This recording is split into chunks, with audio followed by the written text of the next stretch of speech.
阿娘的病断断续续，今天午时人牙子就要来接我了，我得赶在去陆家前，先把药给他抓回来。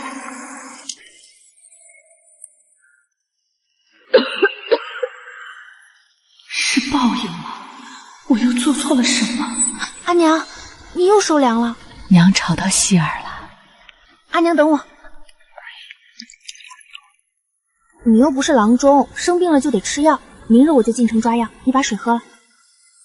不用抓药，过2天就好了。阿娘，咱们手里有银子，你别不舍得。等你身子养好了，我在陆家干工也能安心。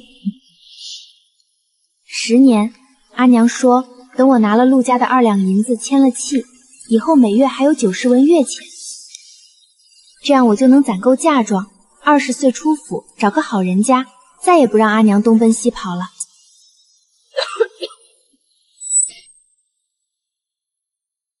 只要能定下来，去陆家做10年活也值了。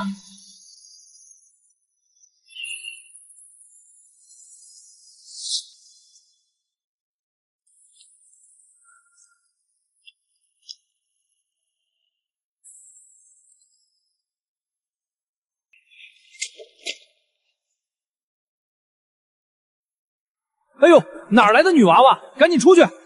我要买药。有药方子吗？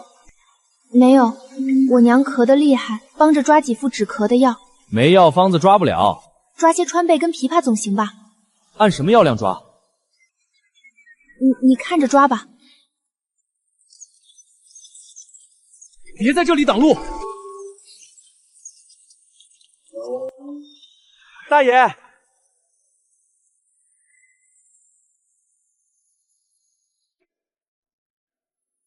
好香，冷冽清香，像山间的雪。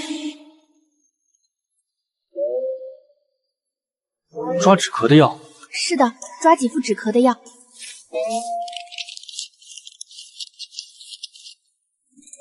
要多少钱？走运了你碰上我家大爷巡店，过段时间东家有喜，大爷说不收钱了，赶紧走。多谢大爷，好人一生平安。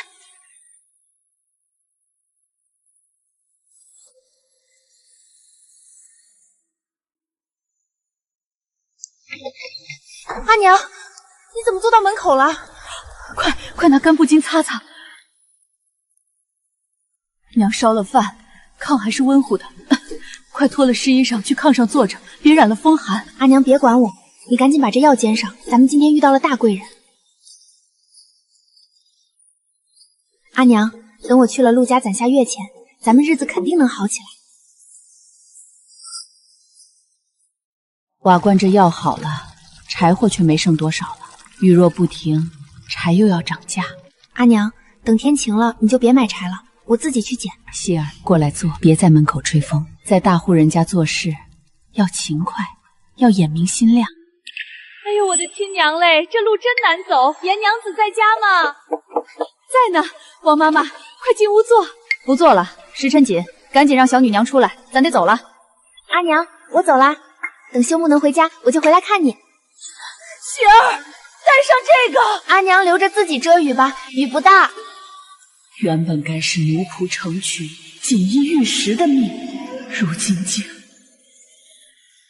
李管事，这就是前2日牵下的丫头，给您带到了。跟上。怎么才来？磨磨蹭蹭。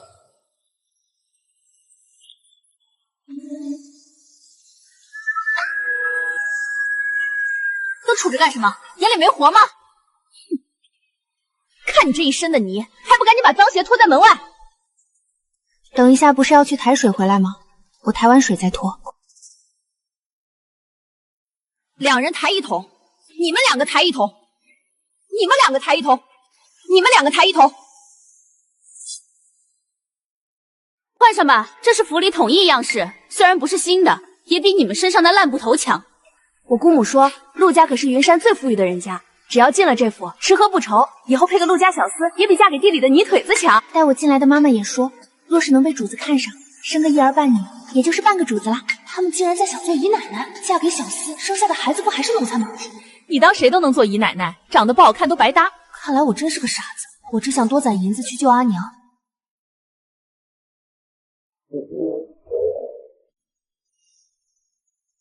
陆家不至于断粮，定是那春燕把我们忘了，不怪他，忍忍就天亮了。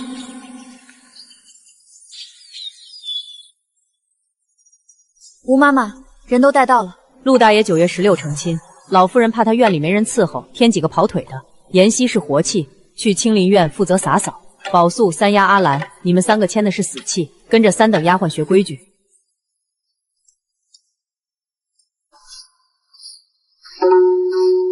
这种爬高上低的活，就找小厮，非使唤咱们。小声点儿，大奶奶未来可是府城吕知府的嫡亲侄女，出身整个陆家最高。要说咱们陆家也是富甲一方，老太爷当年出海赚了第1桶金，开了典当铺、药铺，偏偏商户没地位。直到二老爷中了举人，不仅如此，大老爷虽然不管事儿，但咱们大爷可是15岁就考中秀才，早早接手了家业。如今全府上下的吃穿用度全仰仗着大爷，有这么厉害的主子，咱们在这府里当差也安稳。大爷竟然这么厉害，比起以前风餐露宿的日子，这里简直是福地。我一定要好好干，绝不让院里落下一片叶子。拿着，大爷明日成亲，给全府上下发的喜钱。多谢大爷，多谢吴妈妈。10个铜板，一张帕子我得绣3天大半夜才能卖8个铜板。大爷成个亲，我就白得了10个，真好啊！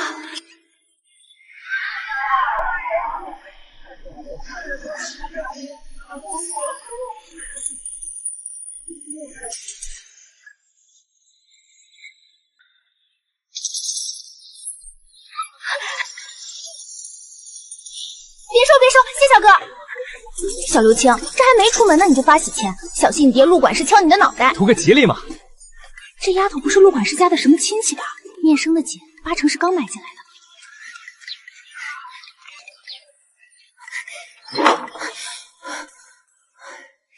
1、2、37、38、39，万幸大家都在忙，没被发现。这下阿娘的要钱更稳妥了。天作之合，百年好合。这里有一个，草丛里还有一个，大爷真是个散财童子。10、20，总共69枚，加上月银，很快就能给阿娘买更好的春被润肺。哼，张狂个什么劲儿？勾栏里的女子才卖唱。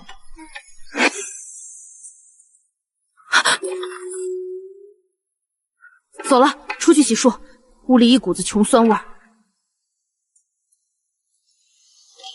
我不招惹你们，但也别想随意欺我。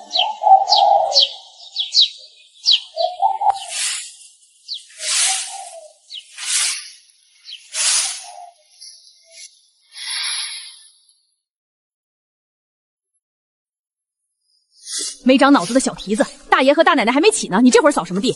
存金惊扰了主子，你几条命够赔的？这不是已经亮灯起了吗？还傻愣着干什么？拎着你的破扫帚，滚到门口守着去，别在这儿碍眼。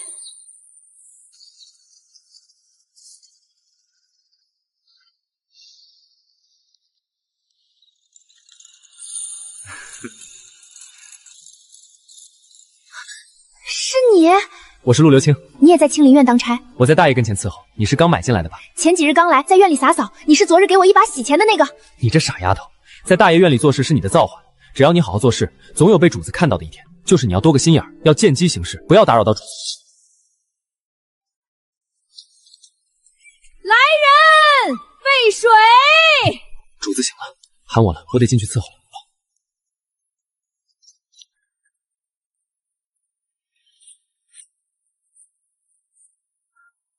主子们都起了，这下总能扫地了吧？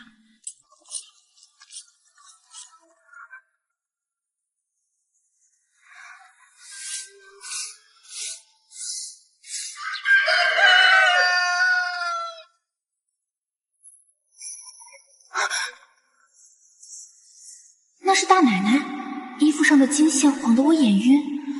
大爷长得真高啊！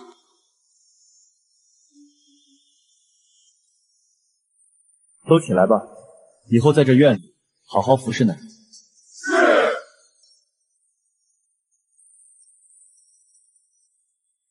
是他，药铺里那个大爷，送我药的恩人居然就是大爷。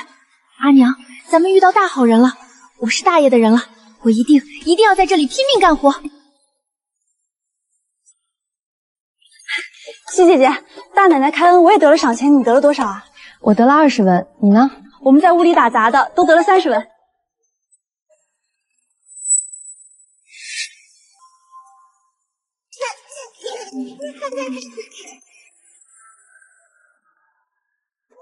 来不好就在那儿呢，干嘛呢？二姑娘，那洒扫的丫头竟然撺掇四爷和五爷去摘大哥最喜欢的菊花呢！什么？我什么时候？你们两个过来！求什么求？再乱跑，小心大哥打你们屁股！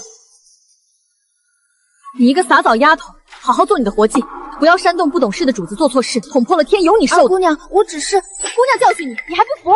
这花是主子花大价钱买的，你也敢让小爷摘？大哥管家最严，你好自为之。是他。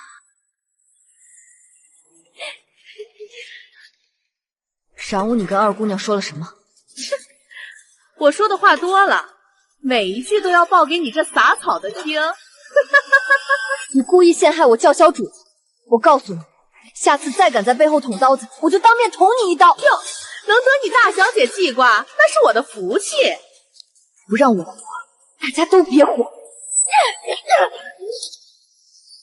破落户，我跟你拼了！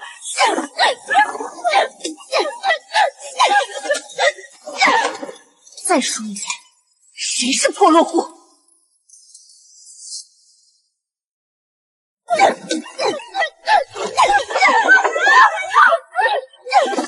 省心的小祖宗，还不快撒手！吃饱了撑的，大半夜闹群猫抓心呢，看什么看？谁在看？把我屋里的臭衣裳全拿去洗了！不识好歹的东西，这脸要是毁了，以后怎么在主子跟前混？说为什么打？他在主子跟前搬弄是非，故意害我。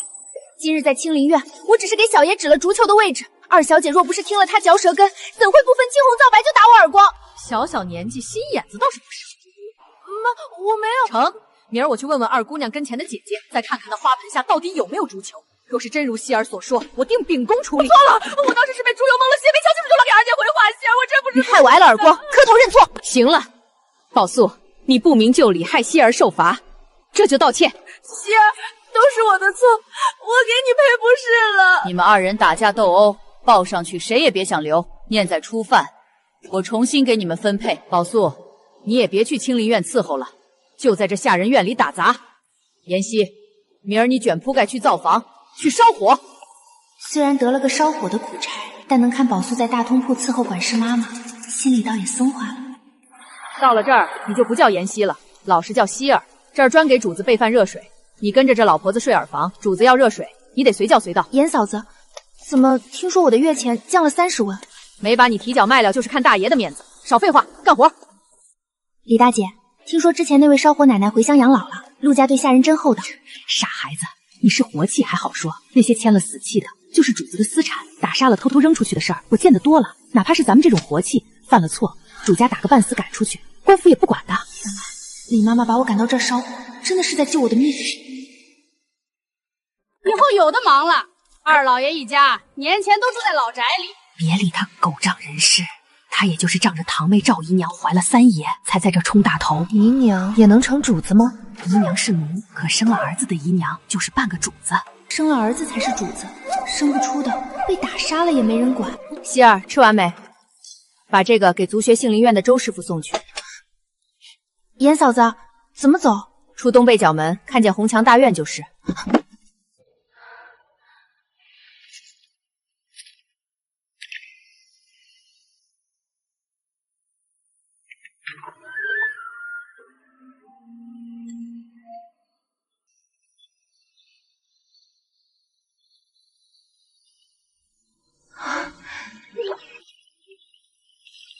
灶房给周夫子送饭。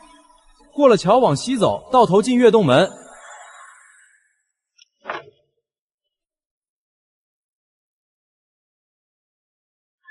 周先生，你在看什么呢？看周易，上面写的什么？潜龙勿用。什么意思呀？潜龙勿用就是告诉你要小心谨慎，保持低调，一条小龙刚出生，它是弱小的，所以它要潜藏自己，积攒能量。潜藏自己，积攒能量。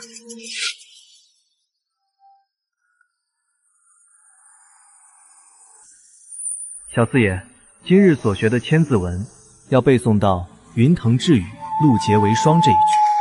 学生知道了。小五爷也要尽量完成。大户人家真好，话都说不利索，就有夫子教书认字。潜龙勿用，读书真能让人心里亮堂。春花，吃完去给周老师送饭。严嫂子，春花姐姐还没吃完呢，我去送吧。那10盒4菜1汤沉着呢，你提得动？提得动，我走得快。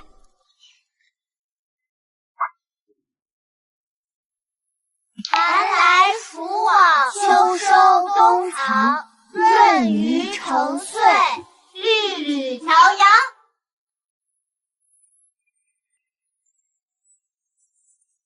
还不到我？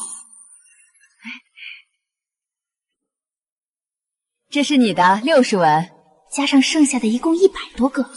严妈妈，我想请半日假回去看看阿娘，成吗？去吧，3个时辰，快去快回。谢谢严妈妈。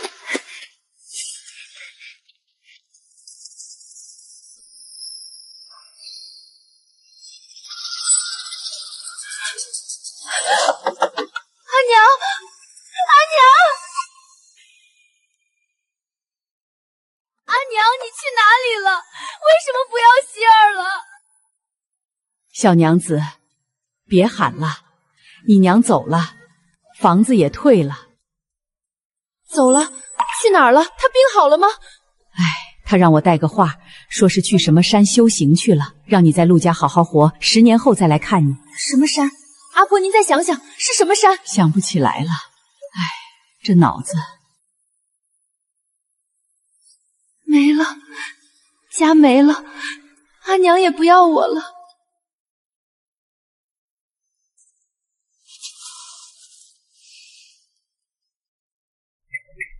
天都黑了，还不起来烧火？来了来了，仗着严嫂子好姓，你就偷奸耍滑，拿着主家的钱睡大觉呢。我这就去。阿娘走了，往后这路上真就只剩我一个了。如果这一切是场梦就好了。一觉醒来，我还在拱辰门的茅草屋，阿娘还没走，她还在等着我回去。你也就是在陆家遇着严管事好姓，若是在旁的人家，就你这样偷懒，免不了要挨2大板子。这灶房离了我赵娘子，她还真转不动。希儿，这时候还没煮子药水吧？烧了一锅，刚才小厮提走了。给，今天大家都去给吴妈妈做生，我给你带了好东西。这个是我给你的，这个是李嫂子给你的。我手快，烧鸡一上来我就拧了2只鸡腿，咱俩一人一个。多谢你们。阿娘不要我了，可这些无亲无故的人竟然还想着我。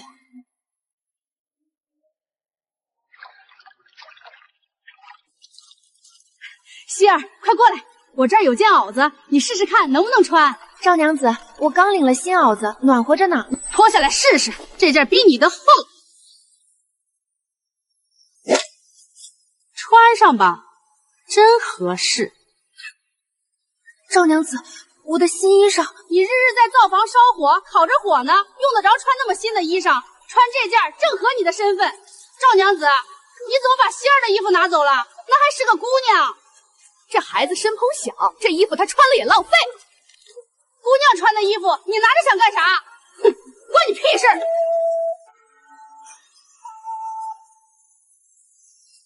你呀你，忒没出息！穿在身上的衣裳都能让人扒走，你怎么不抢回来？我以为他真要我试试。全是硬疙瘩，都不知洗了多少水了。这黑心肝的东西，定是拿回家给他闺女穿了。阿娘说过，大鱼吃小鱼，小鱼吃虾米。若我现在闹起来被赶出去，就真的没活路了。春花嫂子手头忙，你帮我把这盆藕洗了。春花姐姐，我帮你一起洗。这孩子真是被冻明白心眼。婆婆，丫头，你是新来的吧？我记得新来的四季都有新衣裳，你这袄子怎么这般旧？旧的耐脏。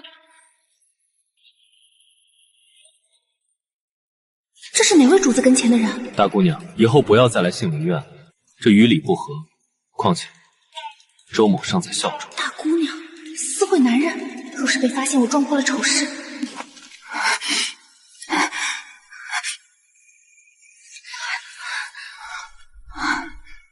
潜龙勿用，躲起来就对了。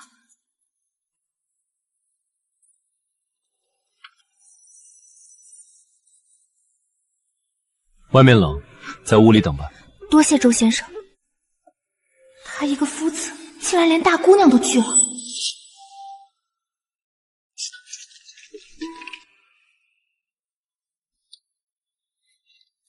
周先生，这些纸张怎么处置？晚会会有人收拾，送去镜子亭焚烧。先生，我能拿2张回去吗？文字这一撇一捺皆有灵性，你拿去做什么？拿回去照着验字。为何想写字？识字能让人明理。将千字文背来我听听。虽灵短，现字字艰辛。难为你日日提这么重的食盒过来。以后2位小爷散学后，我便教你半个时辰，可影响你做工？不影响，绝不影响。多谢先生。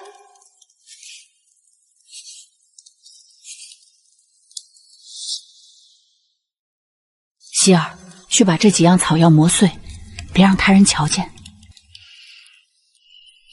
这几味是肉垢、杀人，皆可入药，亦可增香。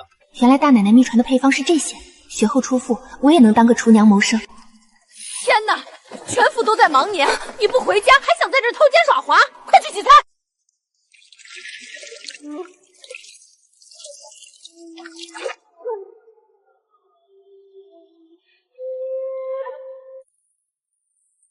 真香啊！阿娘，希儿识字了，还会烤鸡了。这一年我也算过了个肥年。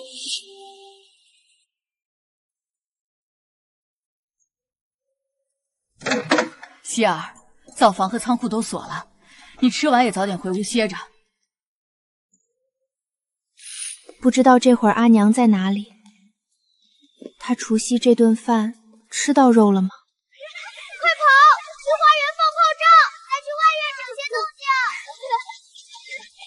让来福给他们发压岁钱吧。祝老太太长命百岁，祝主家岁岁这来福管事怎么越看越眼熟？是了，他跟刘青长得一模一样，原是刘青的爹。多谢陆管事，多谢老太太。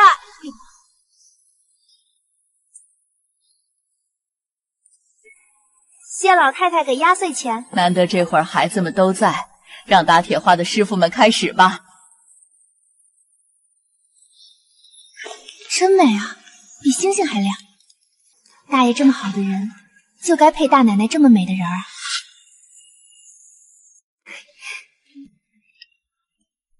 阿婆说阿娘是去山上修行了，不管10年还是20年，我只要在陆家攒够了钱，定能去道观尼姑庵里把她寻回来。希儿，快起来帮忙！你喊她干嘛？天儿还早呢。李嫂子回家了，这丫头起来总能搭把手。快坐这烧火，别让火断了。这松子大吧？我家那口子在爷们儿跟前得的赏，可香了。老太太心善，只要差事办得好，给赏钱从不手软。老太太教烤鸡打元宝。你个杀千刀的小蹄子，烧火也能睡着！哎呦，长姐子好疼！你还知道疼？锅都烧干了。若是耽误了主子的贺岁饭，你小命还要不要了？赶快出去！哎呀，这馒头面食都有烟味了，这可如何是好？都怪你，非要把这孩子挖起来，现在捅了娄子，主家怪罪下来，咱们谁都跑不了。哟，这大冷天的，怎么让小丫头在外面站着？怪冷的。这是老太太跟前的海棠姑娘。海棠姑娘万福，心岁安康。老太太起这么早啊？老太太只睡了1个时辰就起了，主子们正等着饭呢。不辛苦不辛苦，我去给您提。这油烟气大，您千万别进。快去提食盒吧，饭菜冷了，主子们责难起来，谁也担待不起。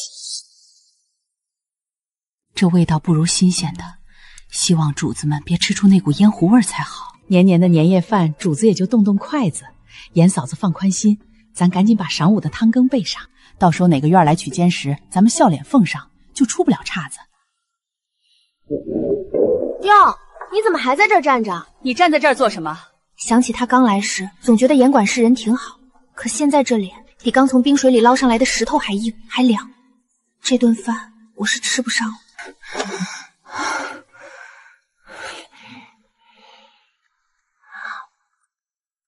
死丫头，还不赶紧出来帮着刷碗碟！来了。希儿，你身形单薄，可别离井边太近，别水没上来，人被带下去了。心岁安康啊！哟，老太太院里可热闹了，庄子上的管事内眷全来了，松子儿抓着吃呢。那咱们也赶紧过去拜年，老太太正高兴呢。走，李嫂子你受累，我们赶紧去，回来还要备午事。希儿，回来的迟了，严嫂子可给你吃点肉了。快拿去，这是我在老太太屋里讨的松子，东北过来的稀罕物，拿去磨牙。李嫂子，你家还有4个孩子呢，你留给他们吃吧，我不要。拿着，我那儿有呢，这是老太太赏的，咱们沾沾主家的福气。原来他们半夜咯吱咯吱敲着的，就是这种稀罕物。怎么了这是？感动哭了？李嫂子，5更天的时候，我烧火不仅没吃到东西，还被常嫂子推倒在门口站到了天亮。大过节的，竟然不给孩子口饭吃，真是作孽！那些主子桌上剩下来的剩饭，咱们不吃也是倒了。你跟我来。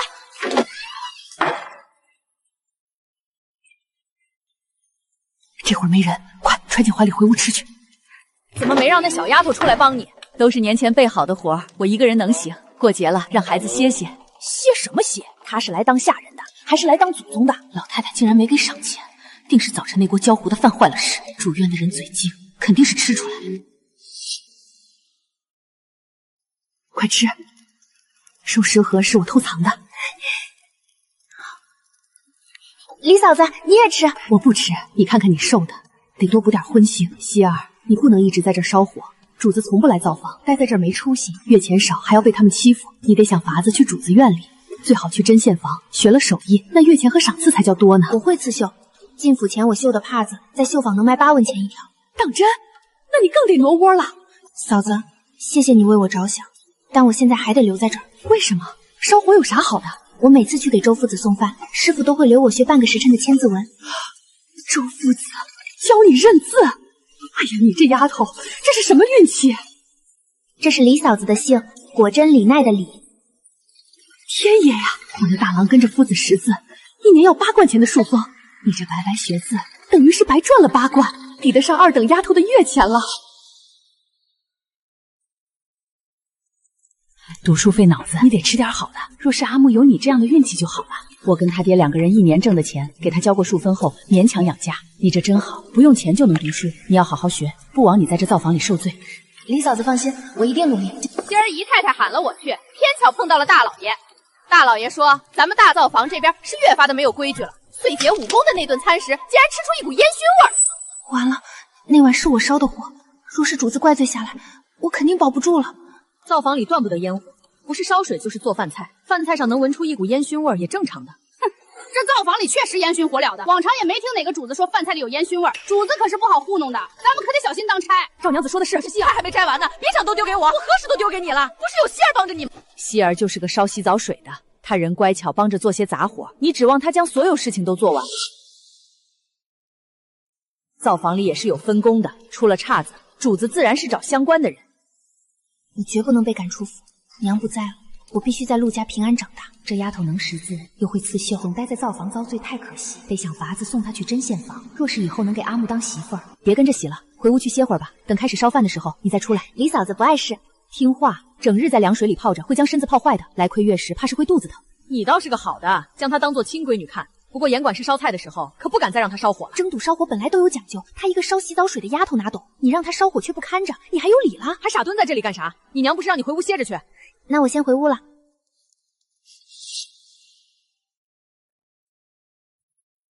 这还不到2月，你哪来的这香醇液？我家那口子刚从渡口回来，那渡口传来传往，稀罕东西多，跟着大爷当差就是好啊。嫂子，这一把留给你下旨吃鲜。你听说了吗？大奶奶竟要给大爷纳个知书达理的良妾。官家出来的姑娘就是大度，这新婚燕尔的，怎么舍得把男人往外推？大爷长得高壮，那里定然也伟岸，怕是小娘子受不住吧。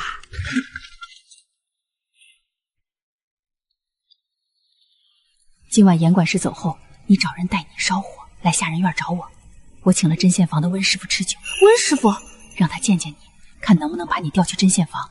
离了这灶房，你以后去周夫子那儿习字也方便。嫂子帮我操心，希儿感激不尽。请温师傅吃酒，不能再让嫂子破费。这是我攒下的200多个铜板，您先拿着。你存点钱不容易，快收回去。嫂子家里有4个孩子，还有个读书的阿木，希儿绝不能再添负担。好丫头，成不成都看今晚。春花姐姐，我有事出去一下，若是有主子要热水，你能不能帮我烧下火？你是不是去找李嫂子啊？我白天看到你给她送荷包了。好姐姐，你千万别说去，等我存够了钱，下次请你吃烧鸡。你去吧，我谁都不说。好姐姐，多谢您。等进了针线房，就不用再整日泡在冷水里，来年这手肯定就好了。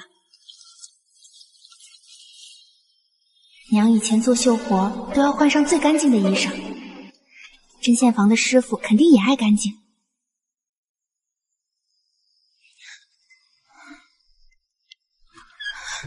李嫂子，希儿来了，跟我走。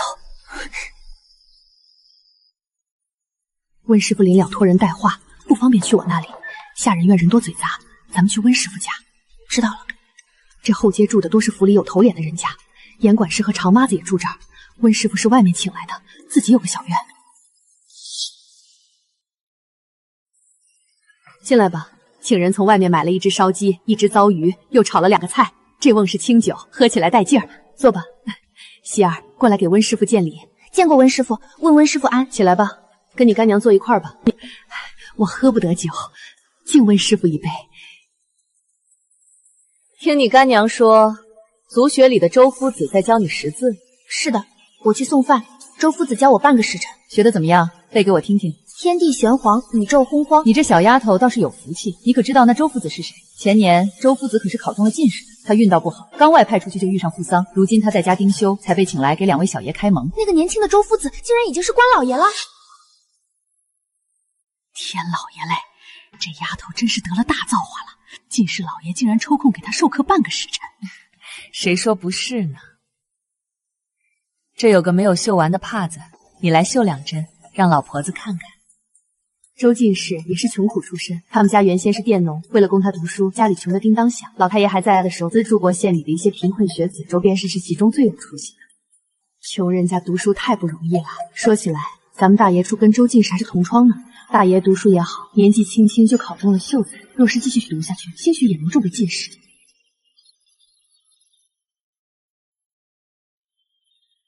绣好了一片，拿过来吧。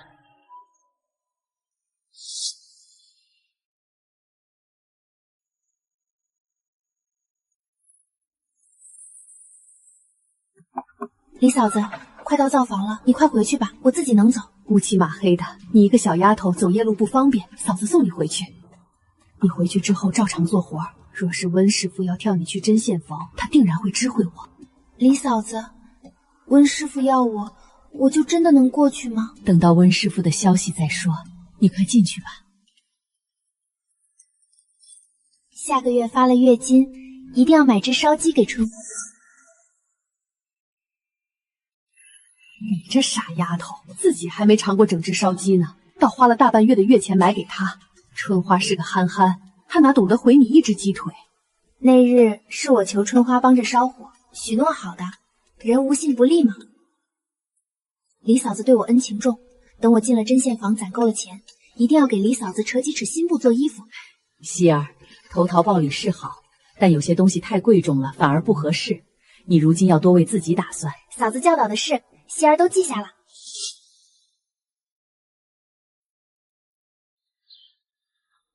大姐，春花姐姐可不憨，那日我给你荷包，她其实都瞧见了，只是没张扬。春花瞧见了？我跟她说别说出去，我请她吃烧鸡。原来是堵她的嘴。也是，大府里人心复杂，多的是孤身一人的婆子爱收干女儿，明面上是依靠，暗地里却把人家的月钱剥削干净。要是被人瞧见你给我荷包，还以为我哄骗你呢。我知道大姐是好意，你呀，以后千万别许诺自己能力之外的东西，在这府里行事得处处小心。这筐子烂毛放这儿许久了，占地方的很，我拿走了啊。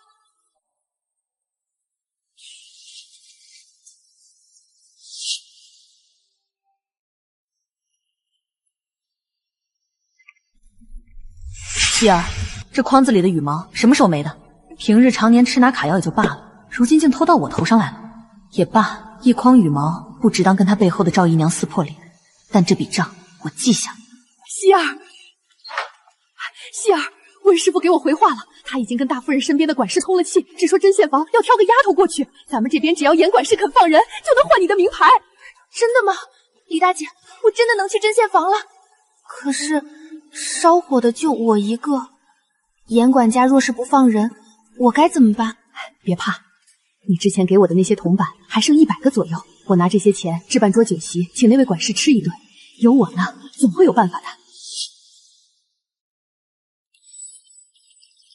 这冻疮当真抓心挠肺，我一定要离开这灶房。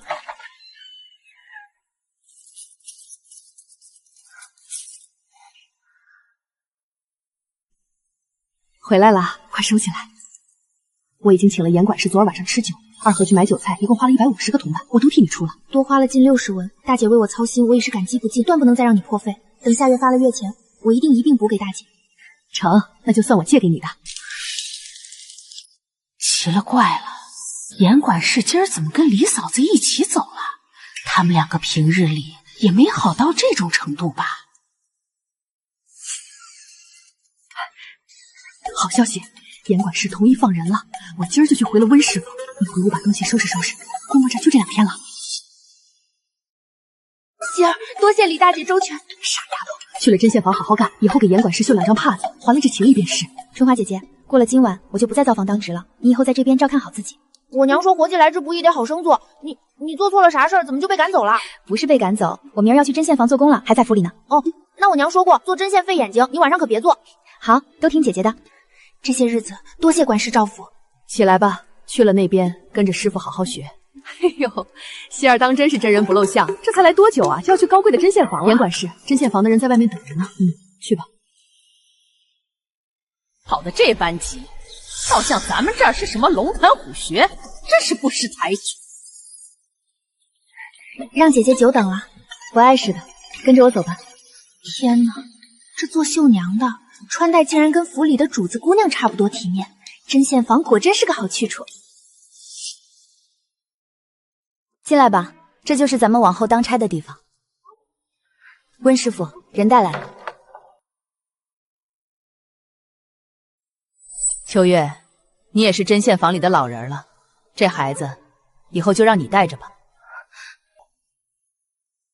秋月领命。先带他去洗漱，换下身上这身。你叫希儿对吗？我进府8年了，既然温师傅把你交给我，以后便好好跟着我。以后劳烦秋月姐姐多照看。哟，这不是当初叫希儿的小丫头吗？这丫头倒是有本事，当初跟宝素打完架被哄去灶房，宝素还在我这儿伺候着，她这竟一下子跳进针线房了。李妈妈，针线房进人了，烦请给分个亮堂点的住处。得，看在秋月的面子上，给你们分个向阳的2人间。是个齐整的小女娘，怪不得我妹子一直夸你。春花姐姐。是啊，灶房里的春花是我亲妹子，她前几日吃了你的烧鸡，念叨了好几遍你的好，那是堵春花嘴的。你这丫头主意倒大，往后手要金跪着，主子的料子精细，手糙了会刮坏料子的。拿着这些用，等你以后针线出师了，我也能跟着长脸。希儿一定不给姐姐丢人。眼看着要换季了，我们要忙着给主子做春衫。你先拿这块布给自己做双足衣，我看看你的底子。好，我这就做。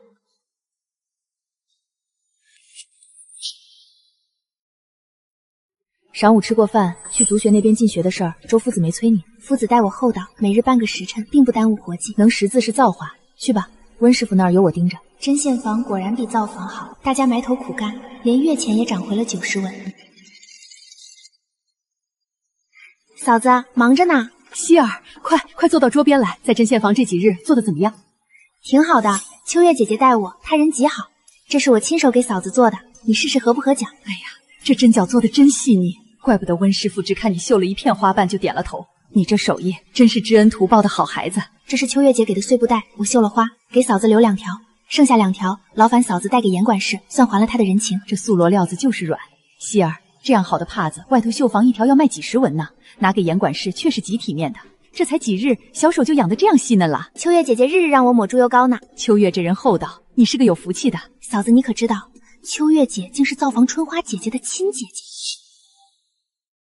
难怪春花那孩子就实诚，家里教导的好啊。这是之前借嫂子的那150文里剩下的，如今天发了月钱，能还上了。好，那我就收着。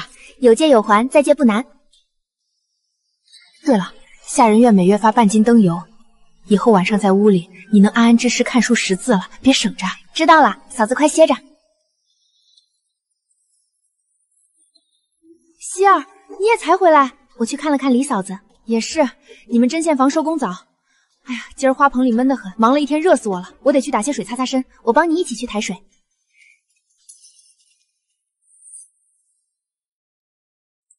今儿运气好，打水的人少。说到夏天，排半天队都不一定能打着。夏天热，把水桶晒在日头底下，晚上就是温的，也能将就用。可不是嘛，聪明。哼，彩蝶姐姐，咱们让一下。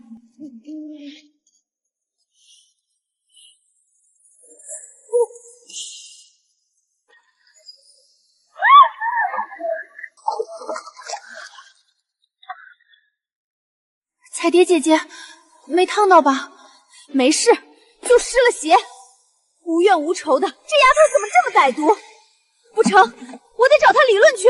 姐姐，她是冲着我来的，平白连累了你，咱们再去打一桶，避着她，她倒蹬鼻子上脸。真要是再因为跟她起冲突被弄去烧火，我宁可跟她拼了。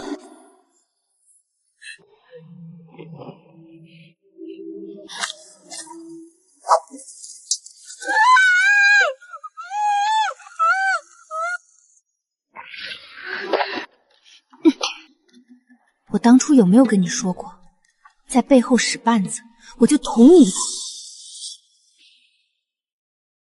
我当初有没有跟你说过，在背后使绊子，我就捅你一刀？今儿我没带刀，给你一掌长长脑子。想在陆家做活，就别招惹我。我是活气，大不了一拍两散被赶出陆府，可你是死气。你若是不怕被卖进肮脏地方，就尽管再试试。俗话说，光脚的不怕穿鞋的。如今我就是那光脚，以后你走你的阳关道，我走我的独木桥。有胆子你就在背地里使一次坏。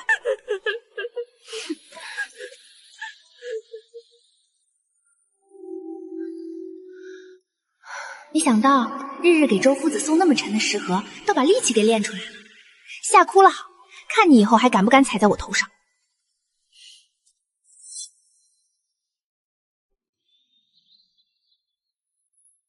希儿，你绣活不错，这几块碎布虽是主家剩下的，温师傅并不管，大家分了做些荷包帕子，能换得不少进项。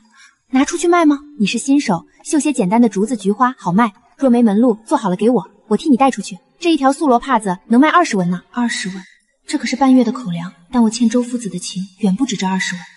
姐姐，我想做2条帕子和个荷包，送给周夫子。送男子帕子，罢了，夫子叫他识字，这也是学生的信誉。也好。你心眼实，懂得敬师是好事。希儿，还是针线房好。我跟着许妈妈翻了一天的地，腰都断了。怎么突然翻地？那些姑娘们不知从哪儿学的，说玉簪花能做胭脂，非要多种。那一块地翻得连个土坷了都不让有。你做的帕子这般精致，又是给李嫂子的，快洗漱歇着吧。水桶里有我打回的温水，你先擦擦。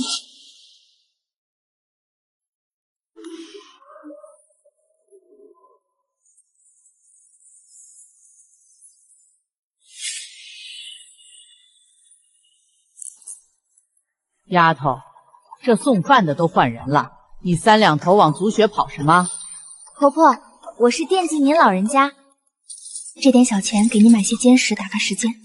夫子先前落了件东西在我那儿，我这就送去，去就回。哎呦，就你这丫头心细，快去吧，别叫人撞见你。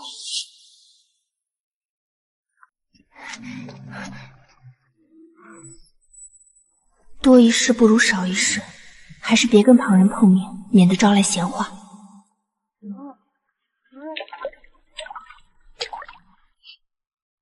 爷，咱回去吧，迟了可要挨排头了。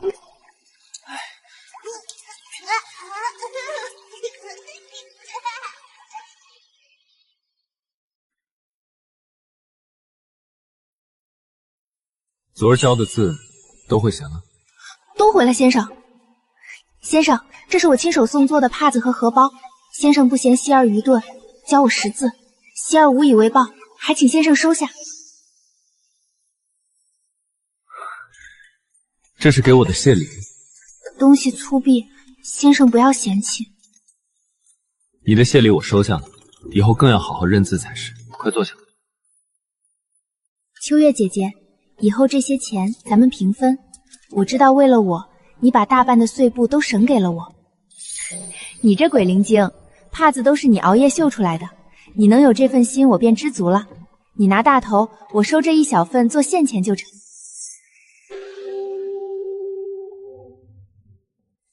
二和哥，我想打听一下，如今市面上好一点的细棉布一匹要多少钱？粗棉布呢？好细棉布得600-700文呢，粗的也得400多文。妹子要买下，我们明儿出货，顺道给你瞧瞧。那多谢二和哥了。才存了500个铜板，买粗的够了，但给李嫂子做衣裳，我想买匹细棉的，还得再攒攒。你这丫头，买布买到于二和那里去了？她那张大嘴巴一回头就传我耳朵里了。说吧，好端端的买布做什么？于大哥人是挺好，就是这嘴也太快了些。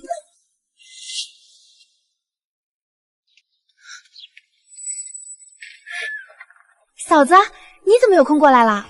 有些日子没见你，心里惦记，过来瞧瞧。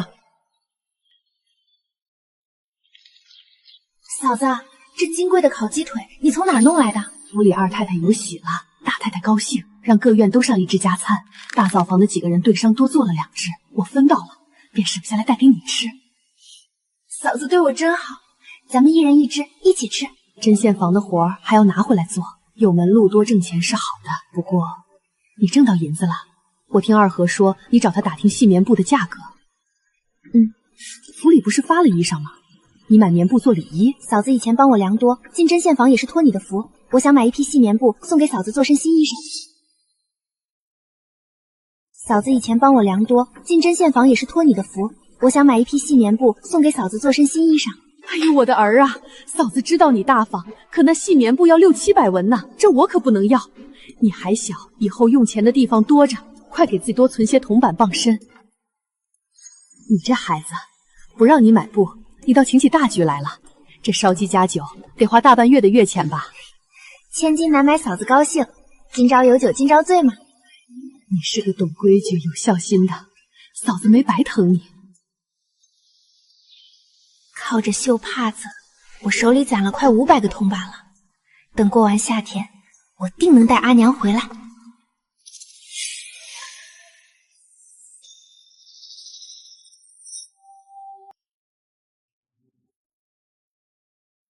丢人！倒让我平白想起新进针线房的那个希儿，金岁不过19，那双手绣出的花，逼真的跟刚从枝头掐下来似的。几位姑娘，今儿咱们就到这里吧。你们回去将手里的帕子绣出来，明儿拿给我看。辛苦了，娘子。姑娘，姑娘，真丢陆家的脸！姨娘整日妖里妖气，教出的女儿也这般没规矩，大太太还想把他配给我舅家二表哥，可别害了我们行医的体面人家。素秋，还不进来收拾东西？姑娘，盼儿那丫头说，四爷跟五爷散学后，有个小丫头总是偷偷的去相林院。那小贱人多大年纪？盼儿说，看着是个18、19岁、身段单薄的丫头。是谁院里的？她过去干什么？还没打听到。没用的东西！你亲自去族学那边盯着，一定要查清楚那丫头是哪个院的，日日去干什么。今年都16了，庶出的女儿爹不疼娘不爱，姨娘天天只知道忧愁，哥哥又是管不了事的书呆子，婚事指望不上任何人，只能指望我自己。与理不合，有孝在身。周成明是进士，前途无限，他只能是我的。就算他要守孝，我也等得起。可如今是哪个不要脸的贱蹄子，竟敢在散学后私自纠缠他，就被我打出来，看我不剥了他的皮！今儿学最后8个字：未与助者，焉哉乎也。学完这些，这篇千字文你便算是学完了。1000个字，先生，我真的全认全了。你脑子好使，比陆家那2个小爷学的还快。明儿起，咱们开始学3字经。多谢先生。周郎君是大爷专门请来教少爷开门的进士老爷，你凭什么跟着进学？查清楚了，你是哪个院的？姑娘，奴婢亲眼盯着，那丫头进了针线房的大门，半晌没出来，的确是针线房的人。针线房的周成明是大哥请来教小4、小5的，他一个针线房的小丫头，凭什么过去跟着学？我送点心，他装正人君子，如今却天天私底下教个小贱人。走，随我去针线房撕了他！姑娘，万万不可冲动。如今大太太正给二姑娘相看，您的婚事还未定，要是闹大了，坏了名声便不好了。你这几日不用在屋里伺候，去给我死死盯着他，查清楚他老子娘是谁，什么来历。这鞋底刷了桐油才防水耐穿，大户人家的大爷们才用得起这个。大娘，我能要些剩下的碎油纸和杯子吗？我想学着给自己纳霜便血。那筐子里的碎头子你尽管拿去。希儿，还是你们针线房清闲。我今天翻了1天的硬地，骨头都散架了。姑娘们说明天要种什么玉簪花做胭脂，一颗土咖子都不许留。做完这阵子就好了。希儿，你居然真识字！你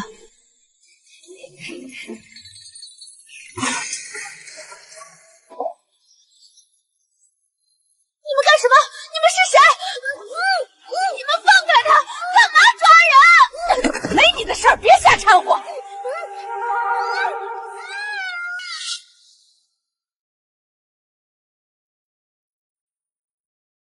大姑娘跟前的大丫鬟素秋，希儿不过刚进针线房，怎么会惹到大姑娘？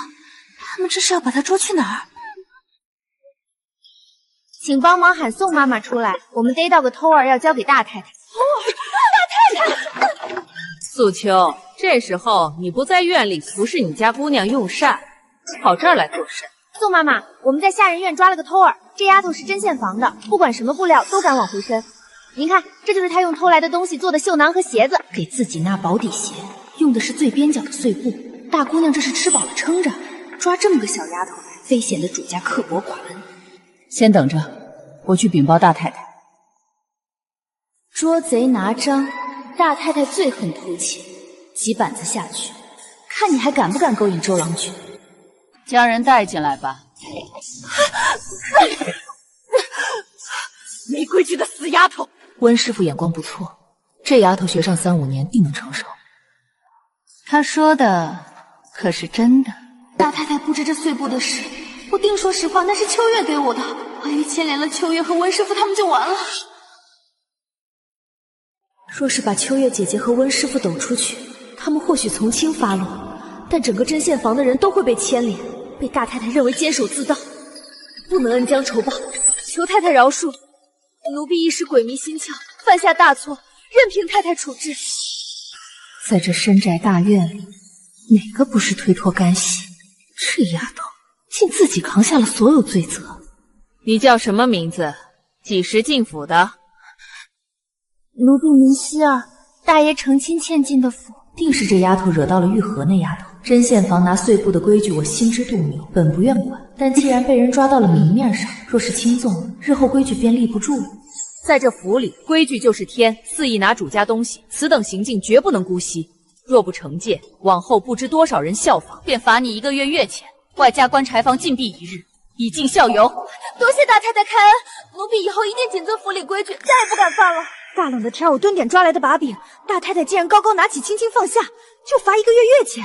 大姑娘的脾气，还不掐死我！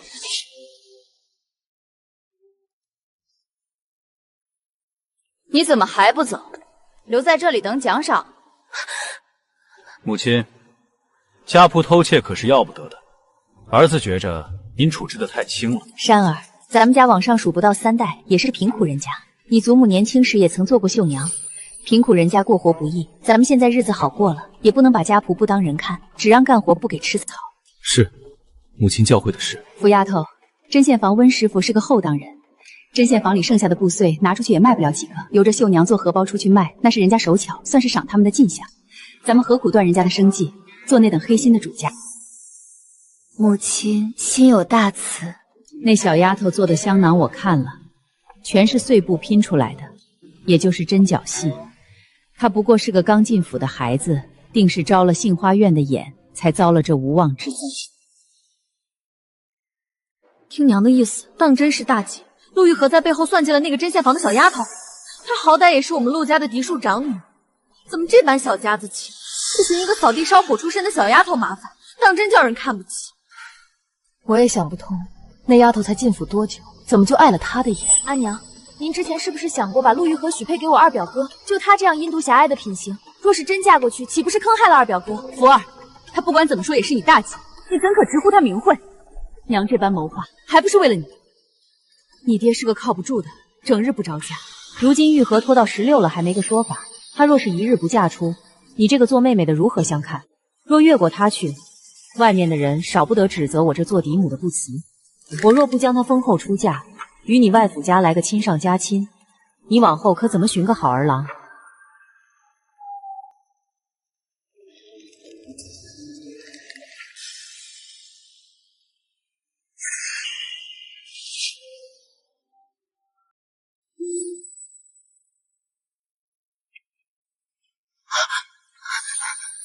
李嫂子，彩蝶姐姐，是你们吗？是我跟彩蝶。丫头，你没事吧？我听彩蝶说你被人嫁走了，这到底是怎么一回事？他们说我偷了针线房的碎布，告到大太太那儿去了。大太太只罚了我1个月月钱，外加在这儿关1日。挨钱要的，拿几块碎布地算什么偷？大伙儿都在拿，怎么偏偏盯着你？李嫂子，我没事，就关1天而已。你们快回去，若是被李妈妈发现了，还会连累你们。这鬼地方冷飕飕的，你挺得住吗？希儿别怕，我等会儿借着夜色给你送一根燃着的艾条来，熏一熏这里的蚊虫。你且先忍耐1晚。谢谢彩蝶姐姐，谢谢李嫂子，你们快走吧。信实可复，气郁难凉，潜龙勿用，潜藏以蓄力量。我不听，不看，不想，便什么也不必。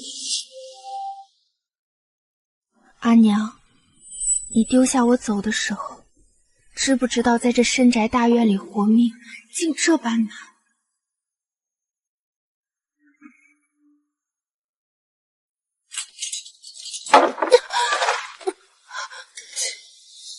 你倒是自在，关在里面还能睡得这么香。谢李妈妈开恩。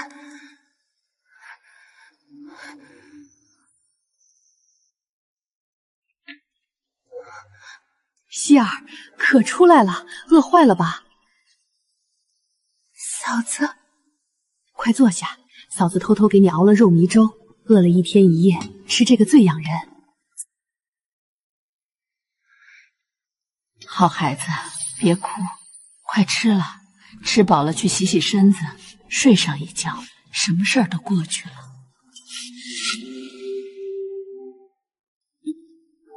我刚才去禁闭房接你，没找见人，吓死我了。对不住，我刚去了一趟茅房，咱们定是走岔了。吃饱了就没有过不去的，那1个月月钱丢了就丢了，人好好的就行。嫂子，我就是担心针线房那边会不会因为我以后都不让大家拿碎布做活了。先不想那些，天塌了有大个顶着，快睡。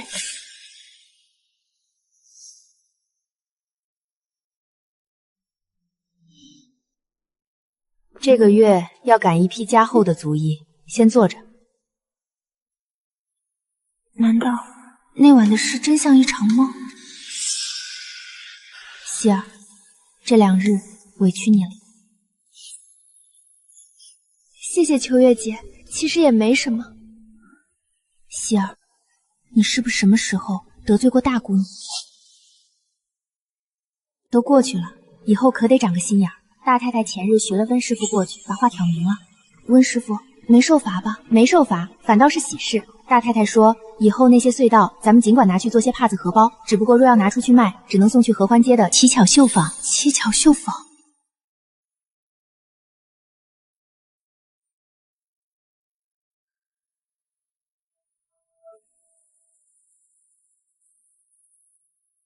那是咱们陆家姑奶奶开的。大太太说了，咱们陆家绣娘的手艺要是留在满大街都是，不合体面，卖给自家人，既全了咱们的进项，也全了陆家的面子。看来真的是福祸相离。大太太心里明镜似的，这算是在护着咱们。宽厚待人。大太太表面上是在教训我，心里指不定怎么笑我，连个小丫头都拿捏不住。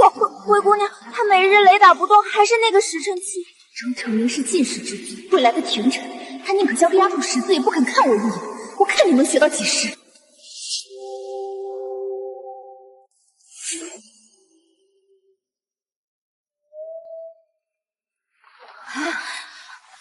温师傅，我听说这院里有个叫希儿的，手艺最是精巧。希儿，过来见过大姑娘。你就是希儿，确实是个奇正。听说你手工不好，帮本姑娘绣2条帕子吧，要那种高洁的花样。奴婢领命。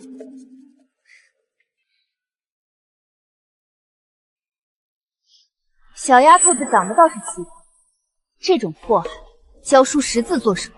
绣死在里头才好。希儿，大姑娘既然指明要你，你就拿出看家本事，仔细用心一些。师傅，奴婢怕……大姑娘这帕子只怕不是好拿的，但师命难违，主此分明。你除了把活死做绝，别无他路。去吧。高洁的花样，只怕这帕子绣好了，还有更大的坑等着你。温师傅喊你出去做甚？脸色这般差。大姑娘找了过来，指明让我给她绣2条帕子。姐姐，她这分明是来刁难我的。好妹妹，多用心些，别让她挑出毛病。咱们吃陆家的饭，主子让干什么就得干什么。若有拿不定主意的，只管来问我。姑娘在用膳，你且在这外面等一会儿。这位姐姐，大姑娘这会儿空闲下来了吗？安静些，姑娘正歇晌呢，别出声打扰。姑娘，针线房送帕子的人在外面站着呢，让他进来。姑娘，你要的帕子绣好了，2条帕子上都绣了梅花，何该拿去给梅姨娘？你拿这东西过来，是存心糊弄本姑娘。梅花寓意高洁，你胆子倒大，敢忤逆主子！我要的是喜庆，这分明是你不用心。素秋，给我扔了！姑娘息怒，这不还有一条喜上眉梢，寓意喜事将近，最是喜庆。即便如此，这帕子料子这般素气，瞧着就让人心烦。姑娘，这素罗帕子轻薄透气，最适合夏季使用。我不听，我就是不满意，拿回去重绣。说再敢糊弄，仔细你的皮！大姑娘怎能如此无理取闹？走，跟温师傅说去。姐姐，多一事不如少一事。大姑娘分明是在找茬，我重新绣就是了。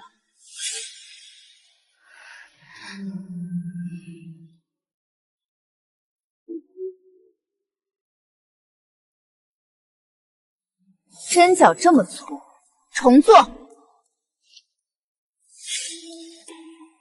再去给我做几个荷包配置。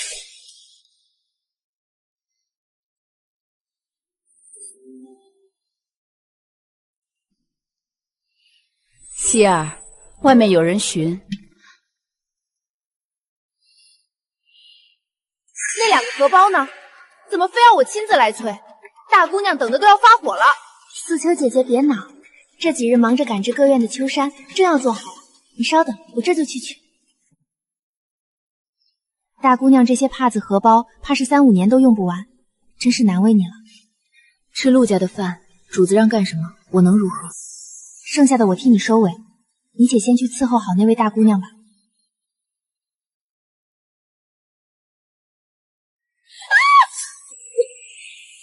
姑娘，见红了，好疼！拿着这衣裳，跟我去见我娘。这规矩，往后怕是要闹出人命。太太，是针线房管理不严，老妇这就带人回去查。不劳温师傅。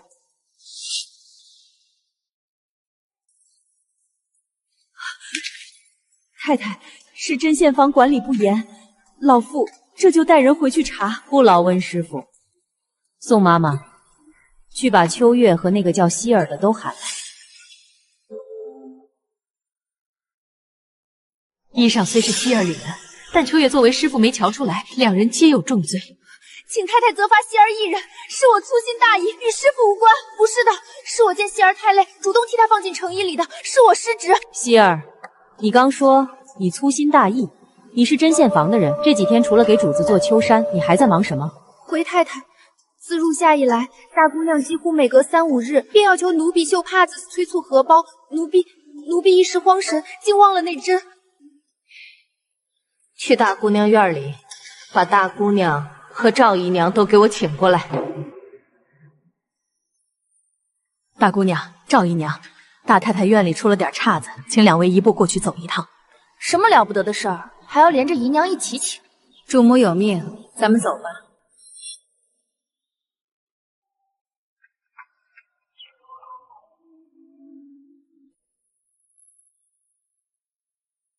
向主母请安。大姑娘，刚才希儿与秋月所言，说你自入夏以来，每隔3、5日便私下命她绣帕子做荷包，以致疏忽了针法，留下绣针扎到了你二妹。此事可属实？这两个贱丫头，自己手脚不利索，出了大差错，反倒来污蔑我。再说了，她们本就是府里的绣娘，我让她们绣些小玩意儿，本就是应当的。母亲可莫要被这狐妹子蒙蔽了。玉和这孩子虽这般说，但论其神色，定是刁难的。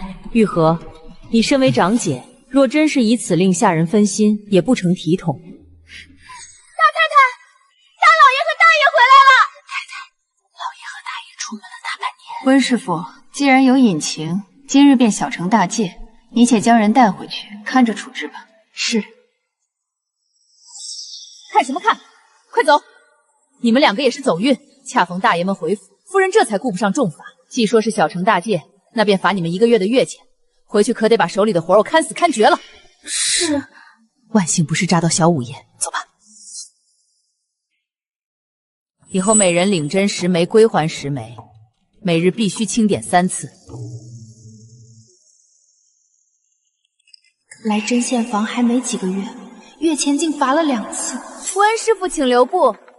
大姑娘，昨日父亲回宅，母亲忙坏了，今早请安时特意嘱咐我，这犯错的小丫头心思活泛，留在针线房不记打，让罚她去洗1个月的工头。太太怎么没使宋妈妈过来传话？宋妈妈忙着伺候我爹歇息，哪儿走得开？我知道了，正好这位妈妈是洗工桶的，让她跟着带走。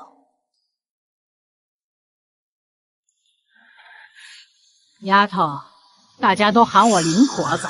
大姑娘说了，这点活都留给你，你可得仔细洗。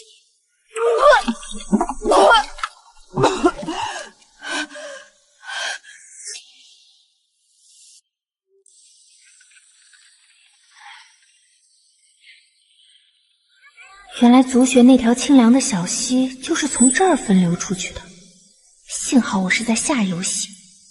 丫头，法子教过你了，大姑娘说了，这1个月府里上下的工桶都得归你。老婆子我老胳膊老腿儿，去那边树根里歇脚，你自己利索点。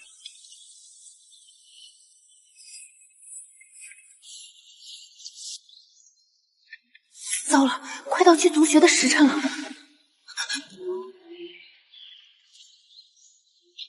哟，做活倒是个利索的，洗得挺干净。婆婆，若是没别的活，希儿先告退了。走吧。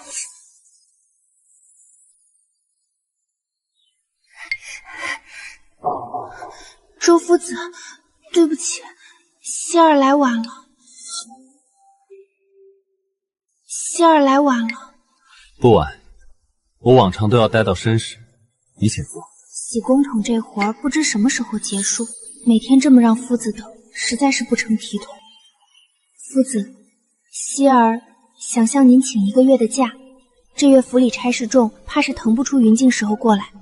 好，那你下月再来。哎呀，我的希儿，你怎么这么命苦啊？刚从灶房出来，又被大姑娘整去洗公桶，这大姑娘的心真毒，非要把人往死里折腾。好在现在天儿还没冷，忍过这1个月就是了。你这1个月不去针线房当值，可还能带碎布回来？若是挣不到这笔外快，1个月的月钱乏了，日子可怎么过？没法子，被针对成这样，能保住性命就是造化了。香娘，红叶香娘！再胡乱喊，我就拿刷子去捅你们老子娘的被窝，看谁家老子娘先把你屁股打成2半！四哥，她好凶，不过是家里的小丫鬟。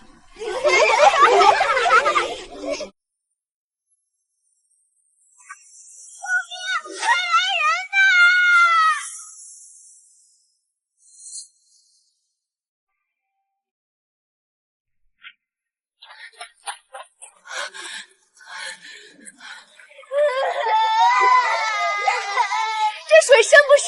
快回家喊人去啊！不知道。别哭了，快回去喊大人。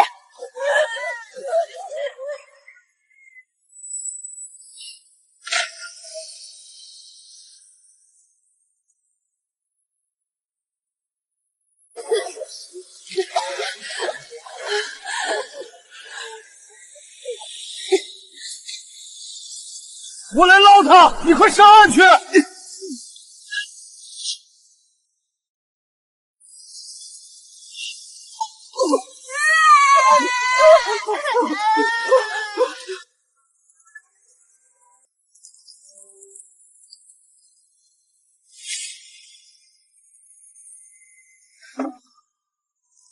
哎，你额头烫得吓人，是不是白日里掉河里受寒了？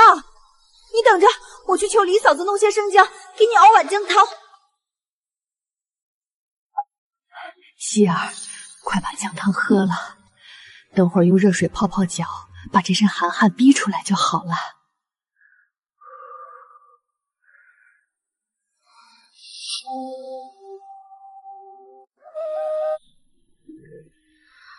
我的希儿，你昨日烧的那般厉害，今天就别去了。我帮你去给那洗公桶的灵婆子告个假。不成，要是大姑娘身边的素秋和盼儿查起来，又是一场大词。我能行。你这丫头也是命硬。昨儿那2位小爷落水，灶房正好多熬了姜汤，大太太正心焦，彩蝶跑来要姜，我就顺手给你拿了块老姜。要是换了旁的时候，哪有这等好药？多谢嫂子。不过洗公桶就在后河，你昨天可见着那场景了？听说后院有几个人把小爷捞了上来，老太太高兴，赏了他们1人1两银子。那2个随行侍候的小厮就惨了，各挨了10板杖。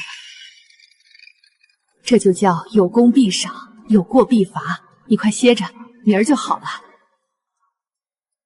1两银子确实能买好些棉布，不过算了，人平安捞上来就好。我自求保命，救人缘也不是为了那点赏赐。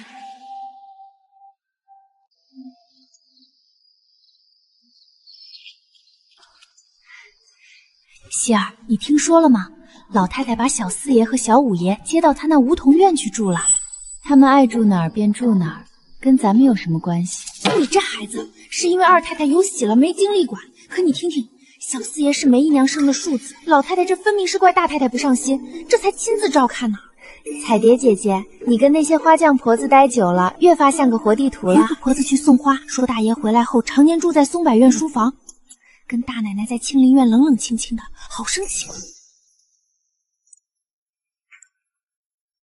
你们2个怎么日日都来？烧水不用柴火，哪能让你们这么祸？妈妈可怜可怜，我们整日干得臭烘烘的重活，不洗洗真是一身味儿。希儿，你瞧见没？这人为言轻，连多要点温水都要看人脸色。我知道，想过得安稳，还是得往上跑。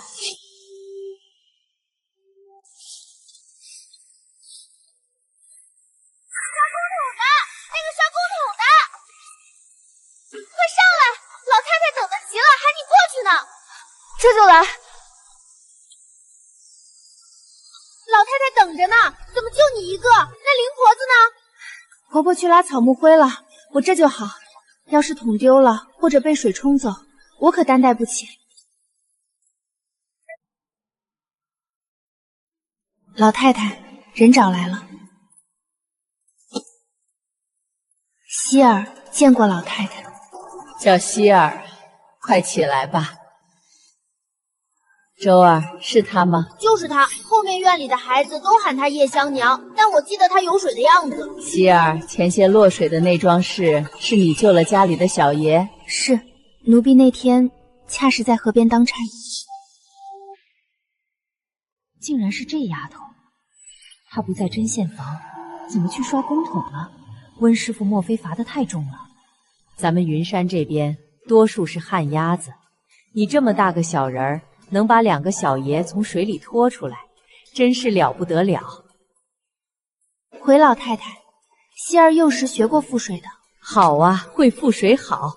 不过梧桐院早就放了话，救了小爷的人重重有赏，你为何不来领赏？希儿救小爷并不为赏赐，便是别家的孩子落水，希儿见了也是要救的。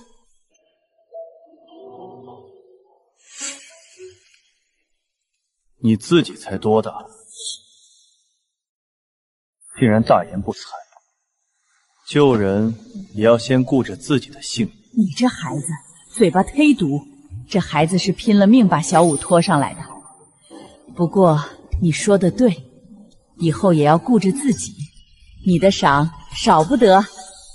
多谢大爷，多谢老太太教诲。我看你是个10里数的，模样也标致。怎么分了个洗工桶的差事？抬起头来。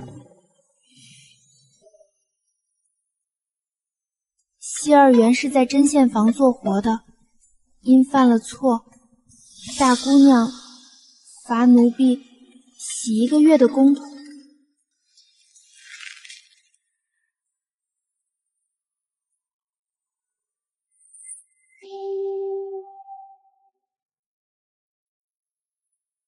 拿着吧，这是你应得的。是，谨遵老太太教诲。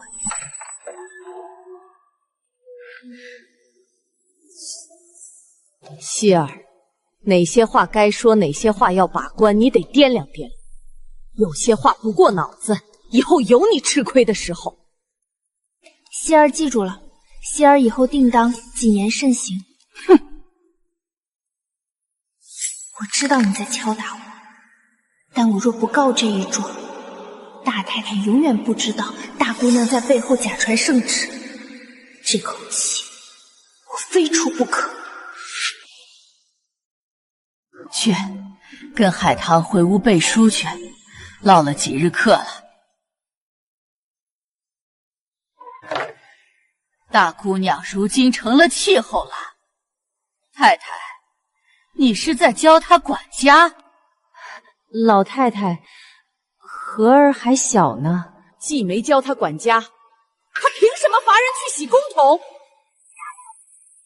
放掉这事，不过是个小丫头，荷儿处置了就处置了，费这功夫。哼，大姑娘都16了，还如此顽劣，亲事本就该母亲张罗，你非要自己揽着。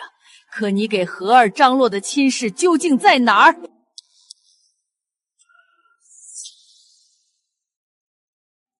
母亲莫要生气，气坏了身子，只会让儿子心疼。你少惹我生气，我便能多活几年。我且问你，荷儿的亲事你相看的如何了？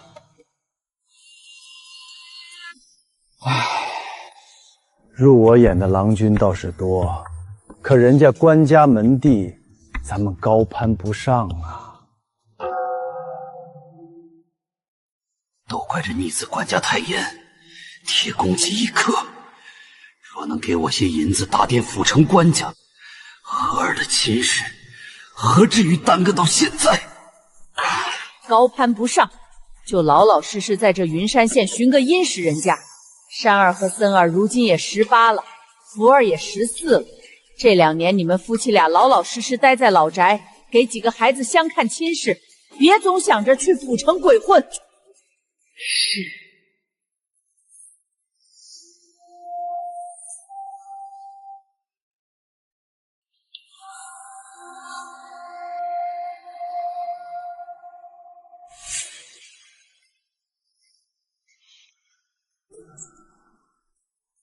2两银子啊，真是做梦也没想到的巨款。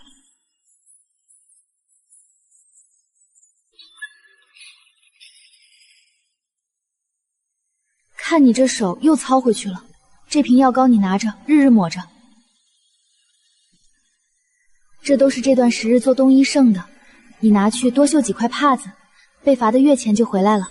秋月姐姐，你也被罚了月钱，这布穗我不能白拿。做好了送去乞巧绣工，咱们按老规矩分钱。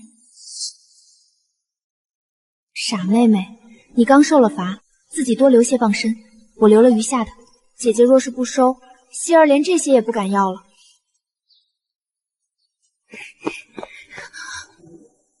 哎，是你，那扫地的丫头。刘青小哥，这1个月多没见，你上哪儿当值去了？来夫子这儿做甚？希儿，周先生，你的事忙完了，过来，带你见个人。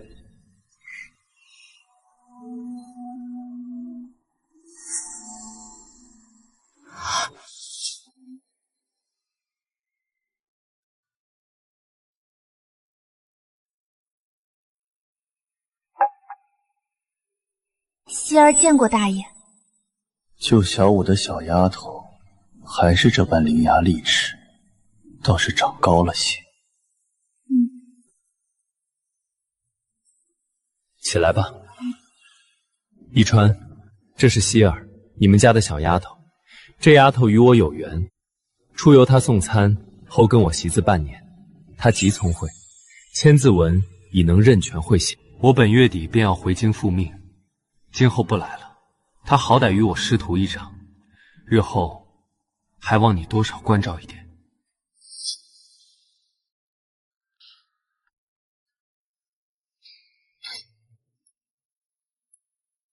如此，这丫头在陆家以后应该不会太苦了。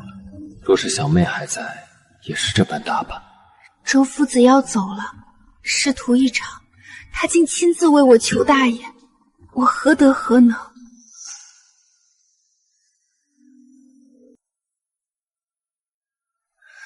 多谢先生。好好识字，好好做事。自明日起，你便不用过来了。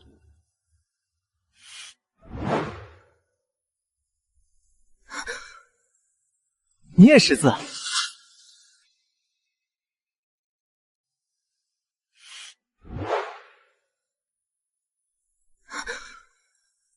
你也识字？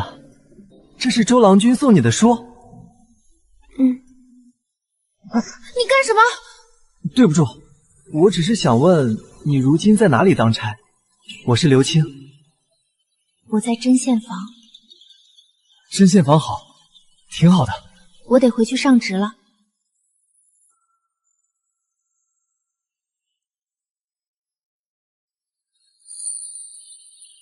临行前一定要给夫子送一份体面的谢礼。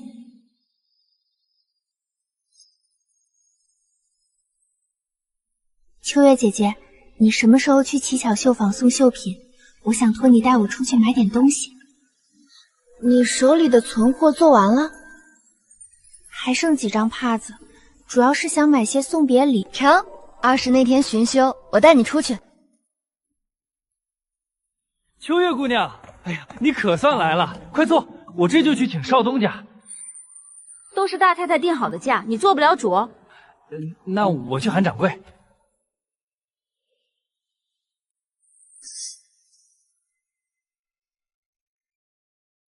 原以为针线坊手艺已是顶尖，没成想这里的屏风更大气。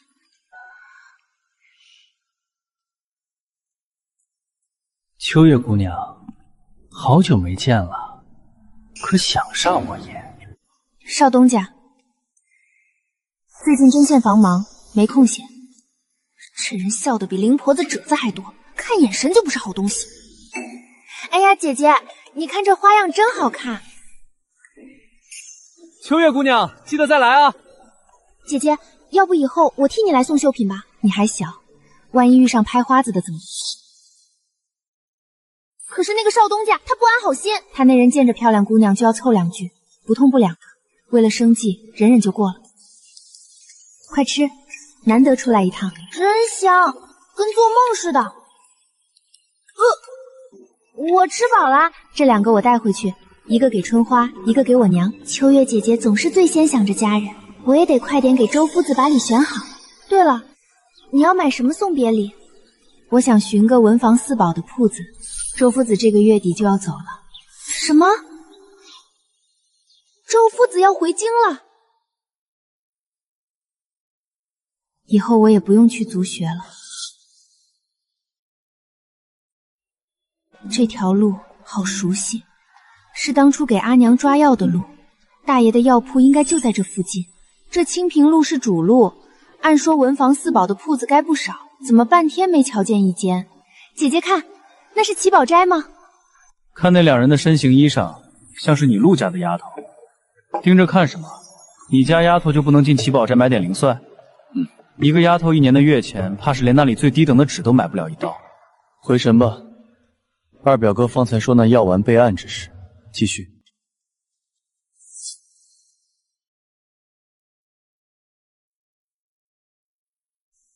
我想看看这支。小娘子且慢，这笔可不是随便动的。这支乃是散着笔，笔毫坚固刚润，书写最是流畅，一支抵其他的几10支。这支要多少钱？10两银子。这支10文。小娘子要不看看这支？这笔配不上周夫子那样的清风朗月，我是买来送恩师的，请拿价格合适、品相周正的给我看。这款100文，这款300文，这款500元。小娘子当真好眼光，这1两2抢银子，不2价。希儿，太贵了，1两多银子呀。姐姐放心。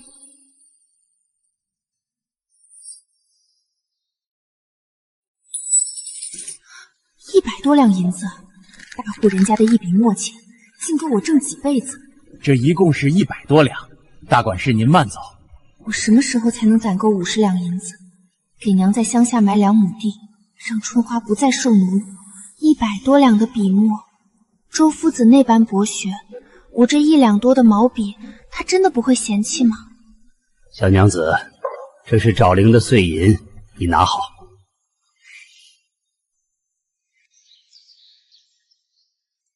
安氏堂，原来陆家的药铺叫安氏堂啊！你竟不知道，陆家生意做得大，安氏堂在省城都有好几家分号呢。大半年不见，当初吃了他家的免费药，阿娘的咳疾不知道痊愈了没？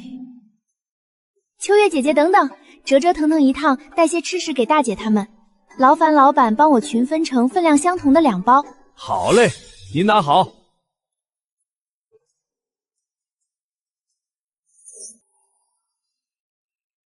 姐姐，这一份给春花姐姐带回去。我进针线房这段日子忙，也没时间去大灶房瞧她，这算是我的一点心意。这丫头最是实诚，上次因为送烧鸡给春花，回娘家我娘还吓了一跳，以为春花是偷的。这次又专门准备了一份。是月丫头回来了吗？娘，是我带了希儿回来吃饭。伯母好，我是希儿。今天真是叨扰了，希儿啊，伯母知道你，快进屋来。希儿，听伯母的，做针线的时候别总是省油熬夜。我年轻那会儿就是想多做些绣活，生还春花又生了病，眼睛这就彻底看不清了。女孩子家身体是资本。伯母放心，希儿一定省得。真是新奇，自己家做的饭菜就算做得这么糙，可吃进肚子里竟比陆家大灶房更好吃。灶房那点油水向来被严管事和常嫂子2个人把死，李大姐能吃着什么？不过是宽回来的剩菜。你留着吃就是，在灶房里我也总能吃点主子院子端回来剩菜。嫂子拿着，真香。希儿，你怎么舍得买这个啊？我在路上捡着钱了。挨千刀的小仓货，吃了用别人的钱买来的东西，要糟心烂肺的。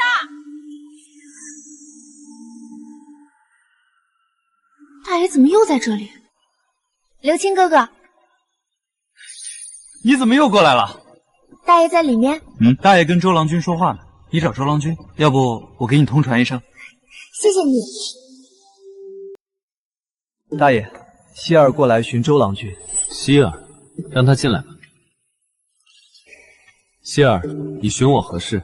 希儿得周先生教诲，不胜感激，先生之恩永生不忘。如今先生要走了，这是希儿送给先生的一份小礼物。你有心了。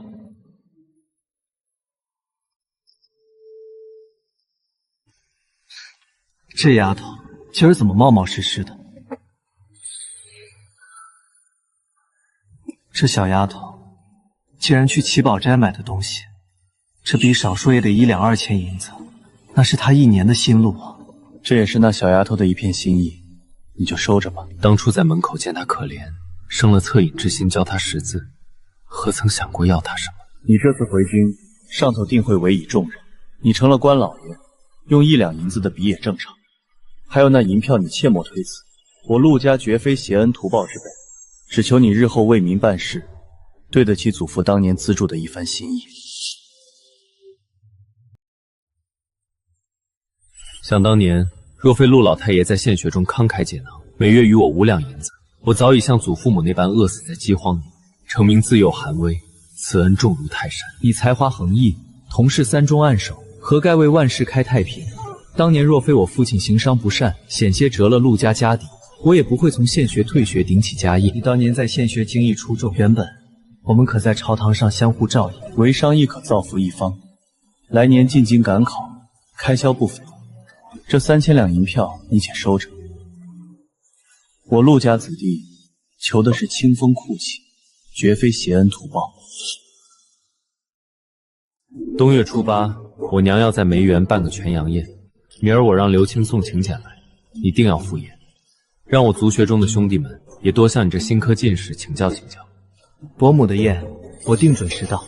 小四跟小五这段时日，可在梧桐院好好背书。新夫子可请到了。这青山大哥去江南走商后，小子日日跟在大爷身边，还真没打听梧桐院的事。那便现在去一趟梧桐院。哪个爱钱刀的小娼妇，偷了人家的钱去买肉吃，没良心的下流蹄子，吃了也不怕辣了肠子。丢了银钱确实难受，但这般指桑骂槐，自己倒气个半死，何苦？头顶正疮，脚底流脓。你在这儿骂谁呢？下人院甲乙丙丁4个区，你怎么单单堵在我们区的大门口骂？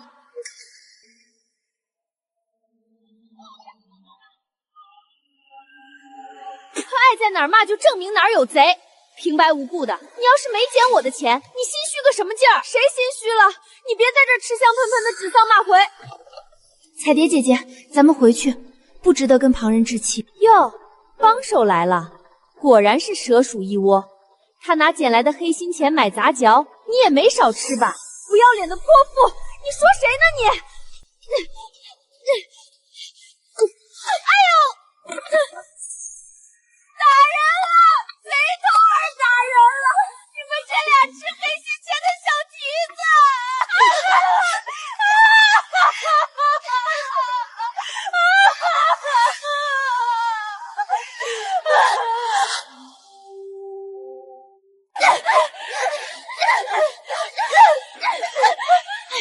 你这个小丫头怎么这么木？就傻站这看戏，也不知道将他们拉开。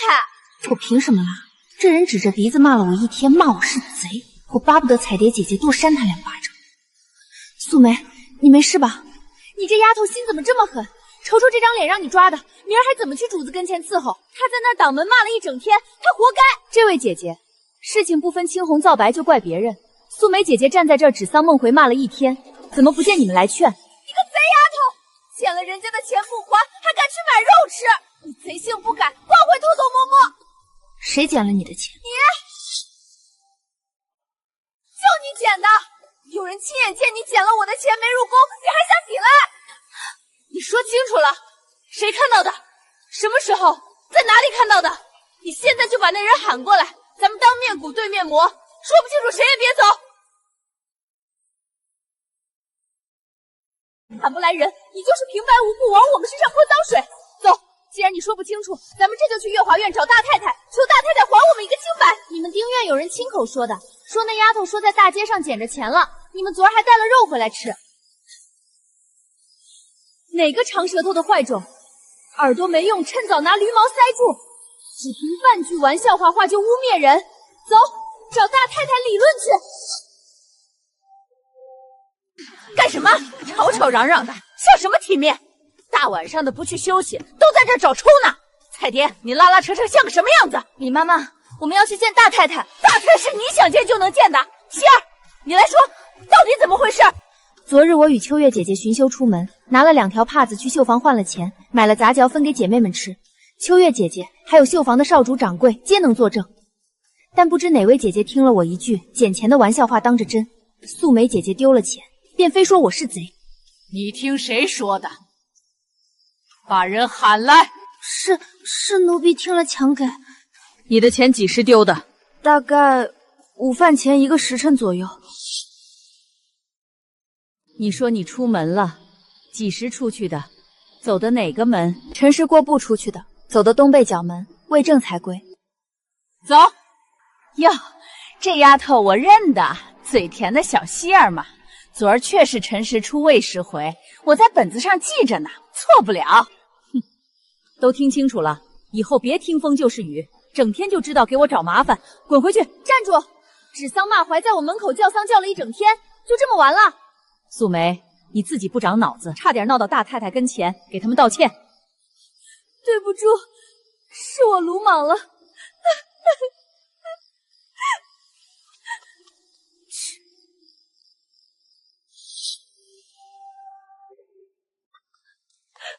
好了好了，都别看了。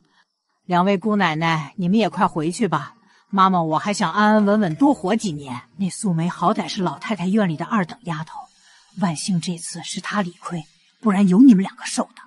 老姐姐说的对，万幸是她理亏，不然她还不把人生吃了，没凭没据独眼骂，哪有这般道理？李嫂子，都是一家子姓李的，你怎么还跟我过不去？我哪会跟您过不去？就是看不惯有些在主子跟前伺候的，总觉得自个儿高人一等。你嘴皮子利索，快哄这2个丫头回去睡吧。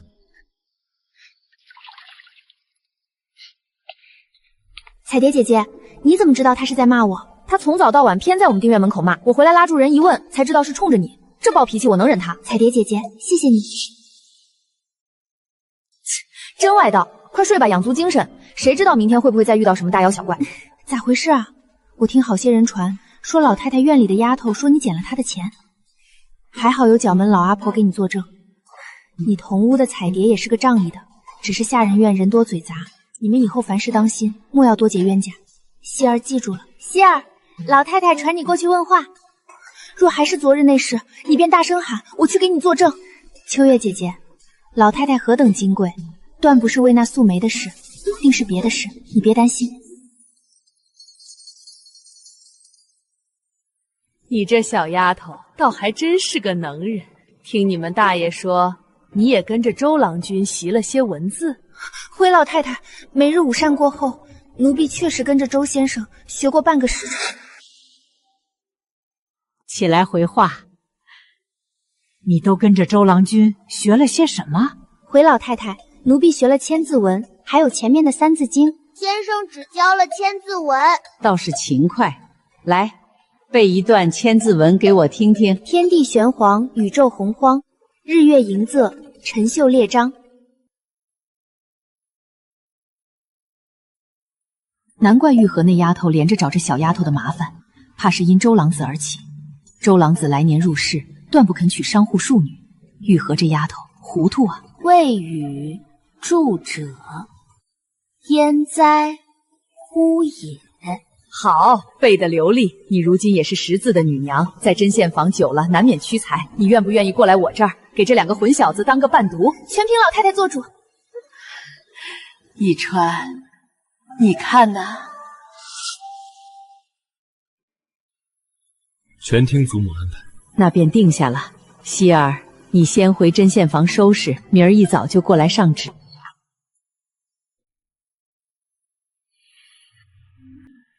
鱼和熊掌，我终归是选了识字。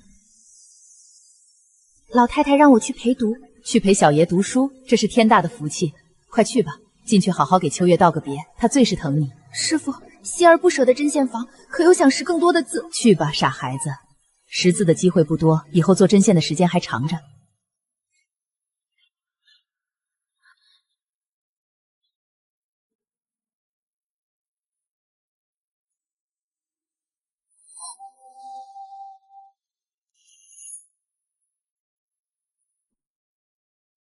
老太太正带小爷们用膳，你且在这儿候着。多谢姐姐提点。原来石楠在这儿当差，素梅也是二等丫鬟，怎么今日不见她？希儿，过来。周儿、明儿，以后就让希儿陪着你们读书习字，陪你们玩。新夫子过2日便到，你们当要勤勉。周儿和武帝谢祖母，又要读书呀。海棠，以后你便带着希儿教她规矩。希儿，给四爷研墨。海棠姐姐，我并没有研过墨。你不会研墨，海棠姐姐可什么都会。武帝，她若没学过，自然是不会的。没事儿，我教你。原以为只是陪读，没想到做的是书童的活计。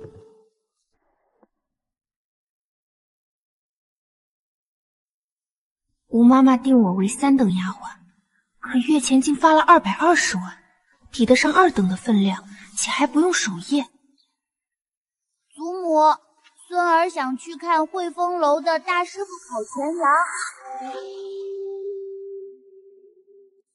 祖母，孙儿想去看汇丰楼的大师傅烤全羊。刚杀的羊杀气重，小孩子不能看。待会儿你们周家表哥小牛儿要来，让他陪你们玩。表哥要来啦！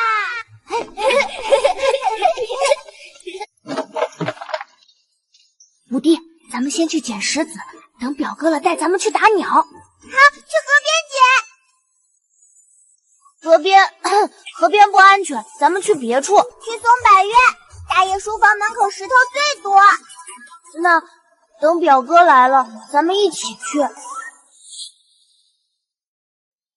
2位小爷，这弹弓拿在手里多有不便，要是有个挎在身上的小荷包，既能装弹弓，又能塞石子，那就方便多了。希儿姐姐，你会做吗？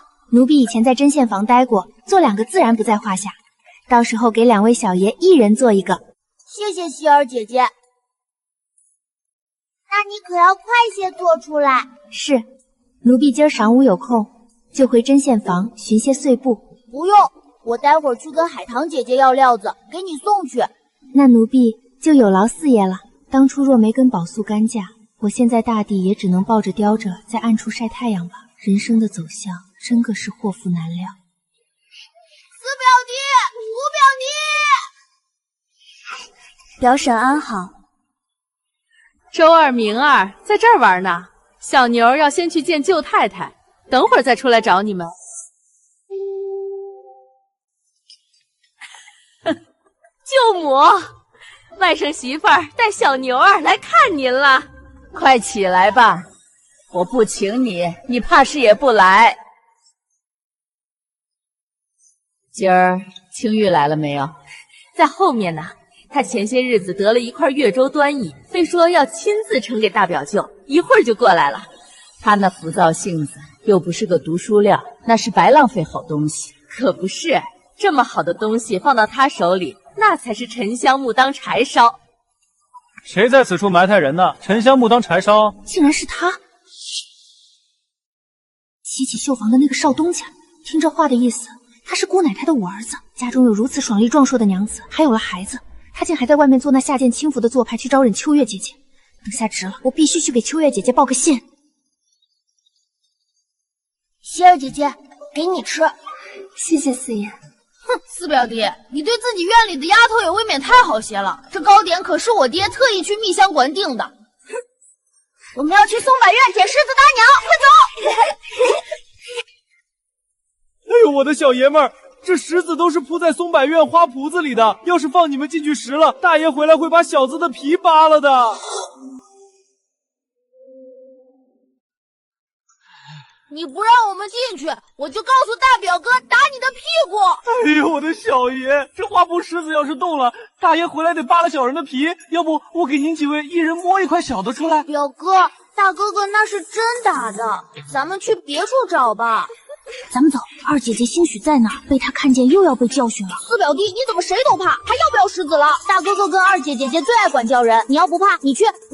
小郎君是客，即便是二姑娘见了也不会说你的，一起去瞧瞧。四表弟，我记起假山旁边有个池塘，那儿石子多，凉亭里的人瞧不见。四哥，咱们打水漂吧。上次差点被大哥打屁股忘了，长大了再学。捡小的放进荷包里打弹弓用。四爷五爷，避一避，来人了。那是接济绣房的少东家，这种席面竟还请得超群。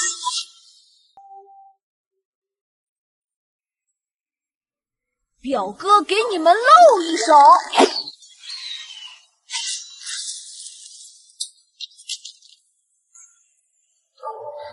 四表弟，你这弹弓不行，不信，哼，不信让他试试。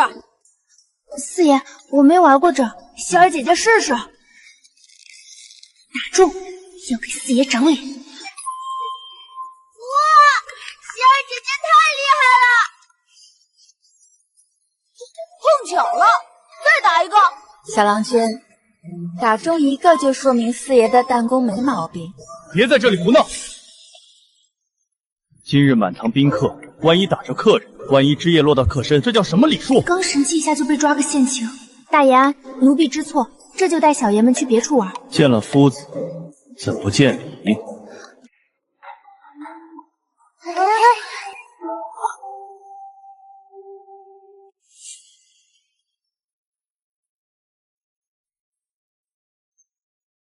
拿着，多谢小郎君。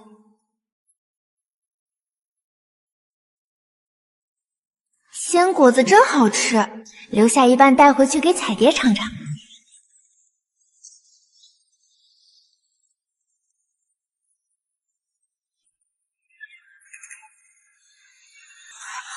怎么又是大姑娘？我还是躲着点儿，别再被她寻了由头折腾。一川，千万抱歉，若非我有孝在身，今日定当陪诸位年兄痛饮。承明有此心意便足矣。柳青，你送周郎举出门。救命啊！快来人救救我家姑娘啊！大姐姐掉水里了！哼，四爷！四爷，五爷，危险，可别过去！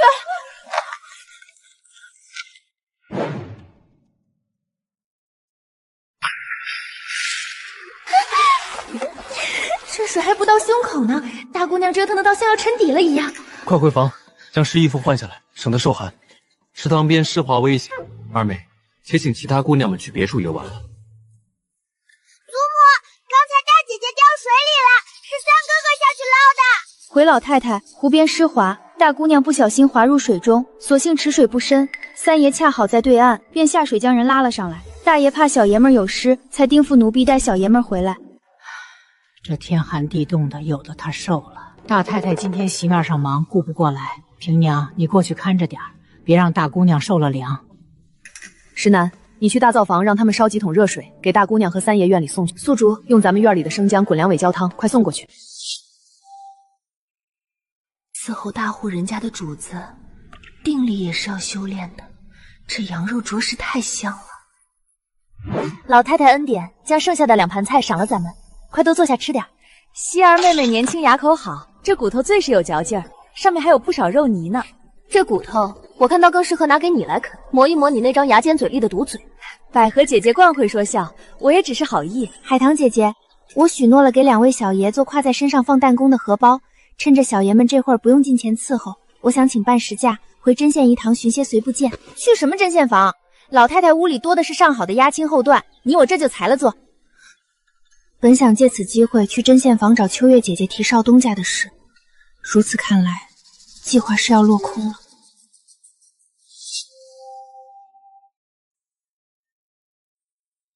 希儿姐姐，这个给你。多谢四爷。婆婆，天寒地冻，守门辛苦，这个橘子鲜甜的很，您舔舔嘴。这5文钱，您打些尖食。哎呦，就你这丫头嘴甜人心细，快去快回吧。秋月姐姐，希儿，这大半夜的你怎么跑过来了？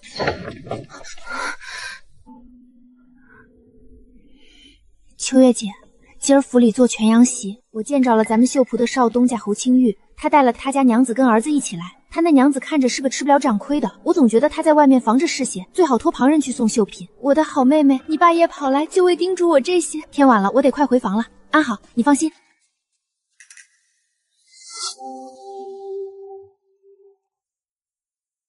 大半夜的，又上哪儿去了？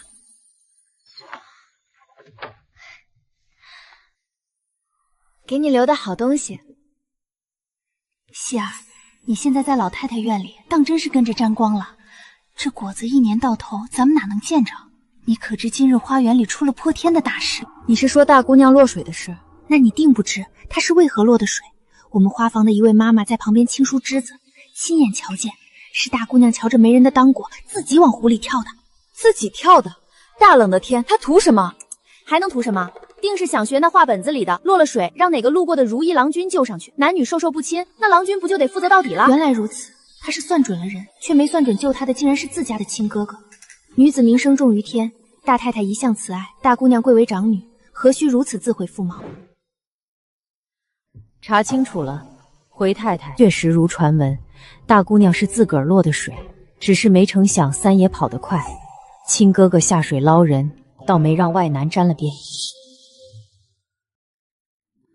真是蠢笨，想嫁读书人直说便是，何苦折腾出这等幺蛾子，白白连累了福儿的名声。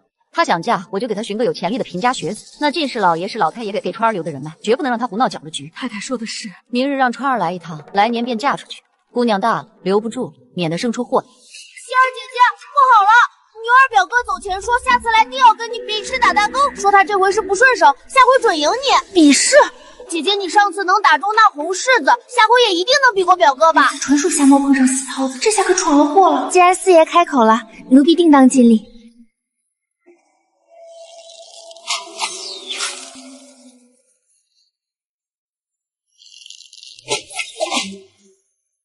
看来凡事皆在一字，只要我练得够多，那小牛便赢不了。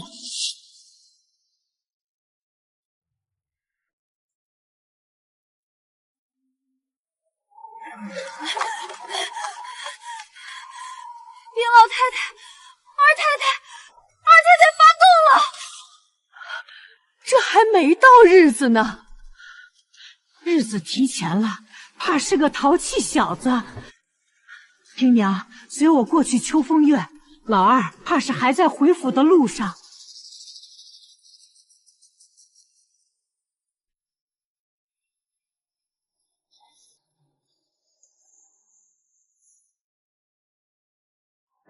哎呦，真把自己当姑奶奶，用过的碗也不洗，难不成还想让老娘伺候你？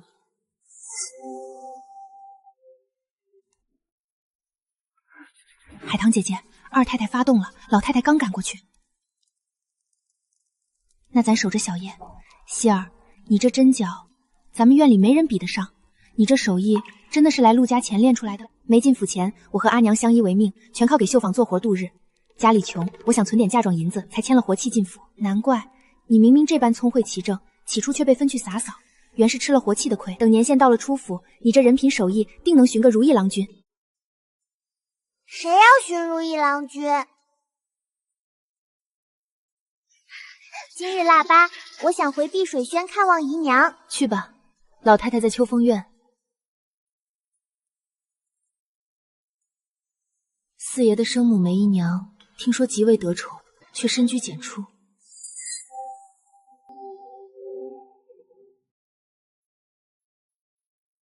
阿秀，开门！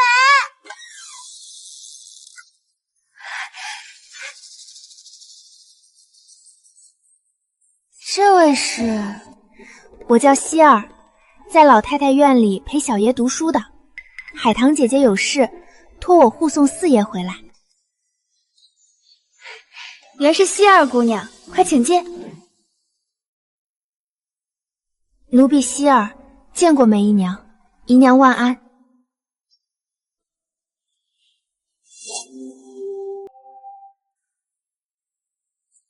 竟长得这般美，难怪大老爷那般宠爱。你是希儿？这声音怎么跟阿娘的声音像极了？回姨娘，奴婢是希儿。之前你在河里救了小五，我一直没来得及谢你。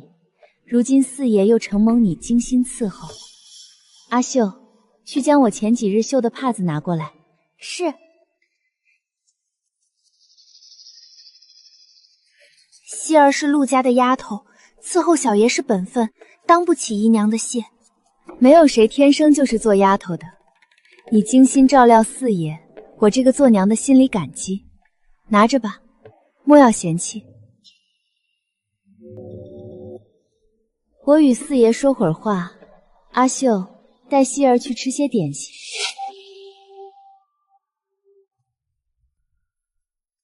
这是江南一面的刺绣针法，阿娘也是用这种针法。难道梅姨娘也是江南人？阿娘为何以前带我四处奔波，却从不提起？阿秀姐姐，梅姨娘是江南人吗？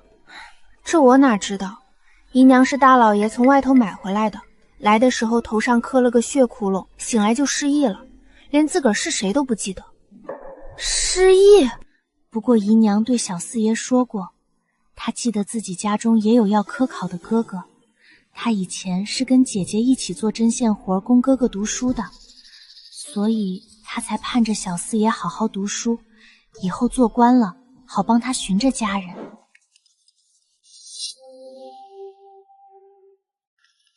可算生下来了，二太太那儿添了个小六爷，小家伙生得胖，折腾了老太太一下午。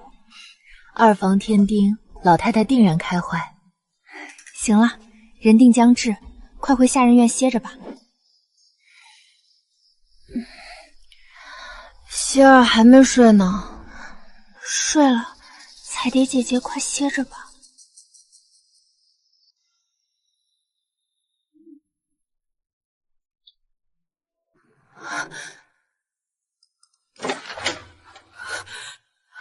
石兰，出什么事了？大姑娘跑了，海棠姐姐让我赶紧过来喊你。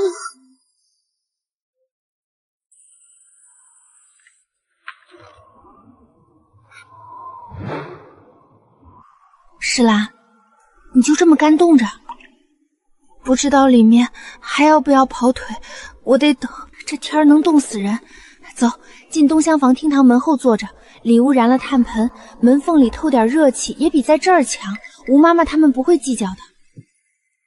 未出嫁的姑娘夜奔，这要是传出去，陆家所有姑娘的名声全毁了。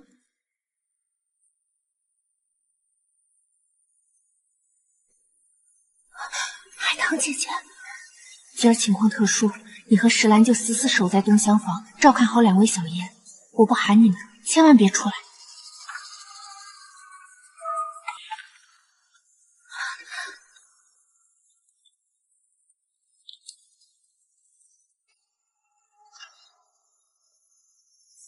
这个死丫头先绑了扔柴房里。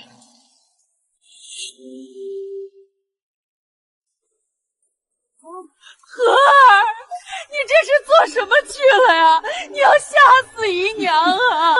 赵氏，你住口！你爹呢？已经派人去寻父亲和二弟三弟了，想必已经进门。不省心的东西，让他跪着！何丫头，你知不知道外面什么鬼魅魍魉都有？你一个深闺姑娘怎么敢跑？母，孙女不想嫁给那冯秀才，他长着一张马脸，性子古怪，他哪能跟周郎君比？孙女要去找周郎君说清楚。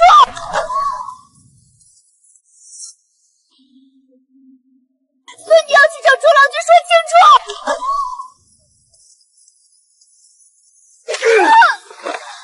老爷，她好歹是你亲骨肉啊！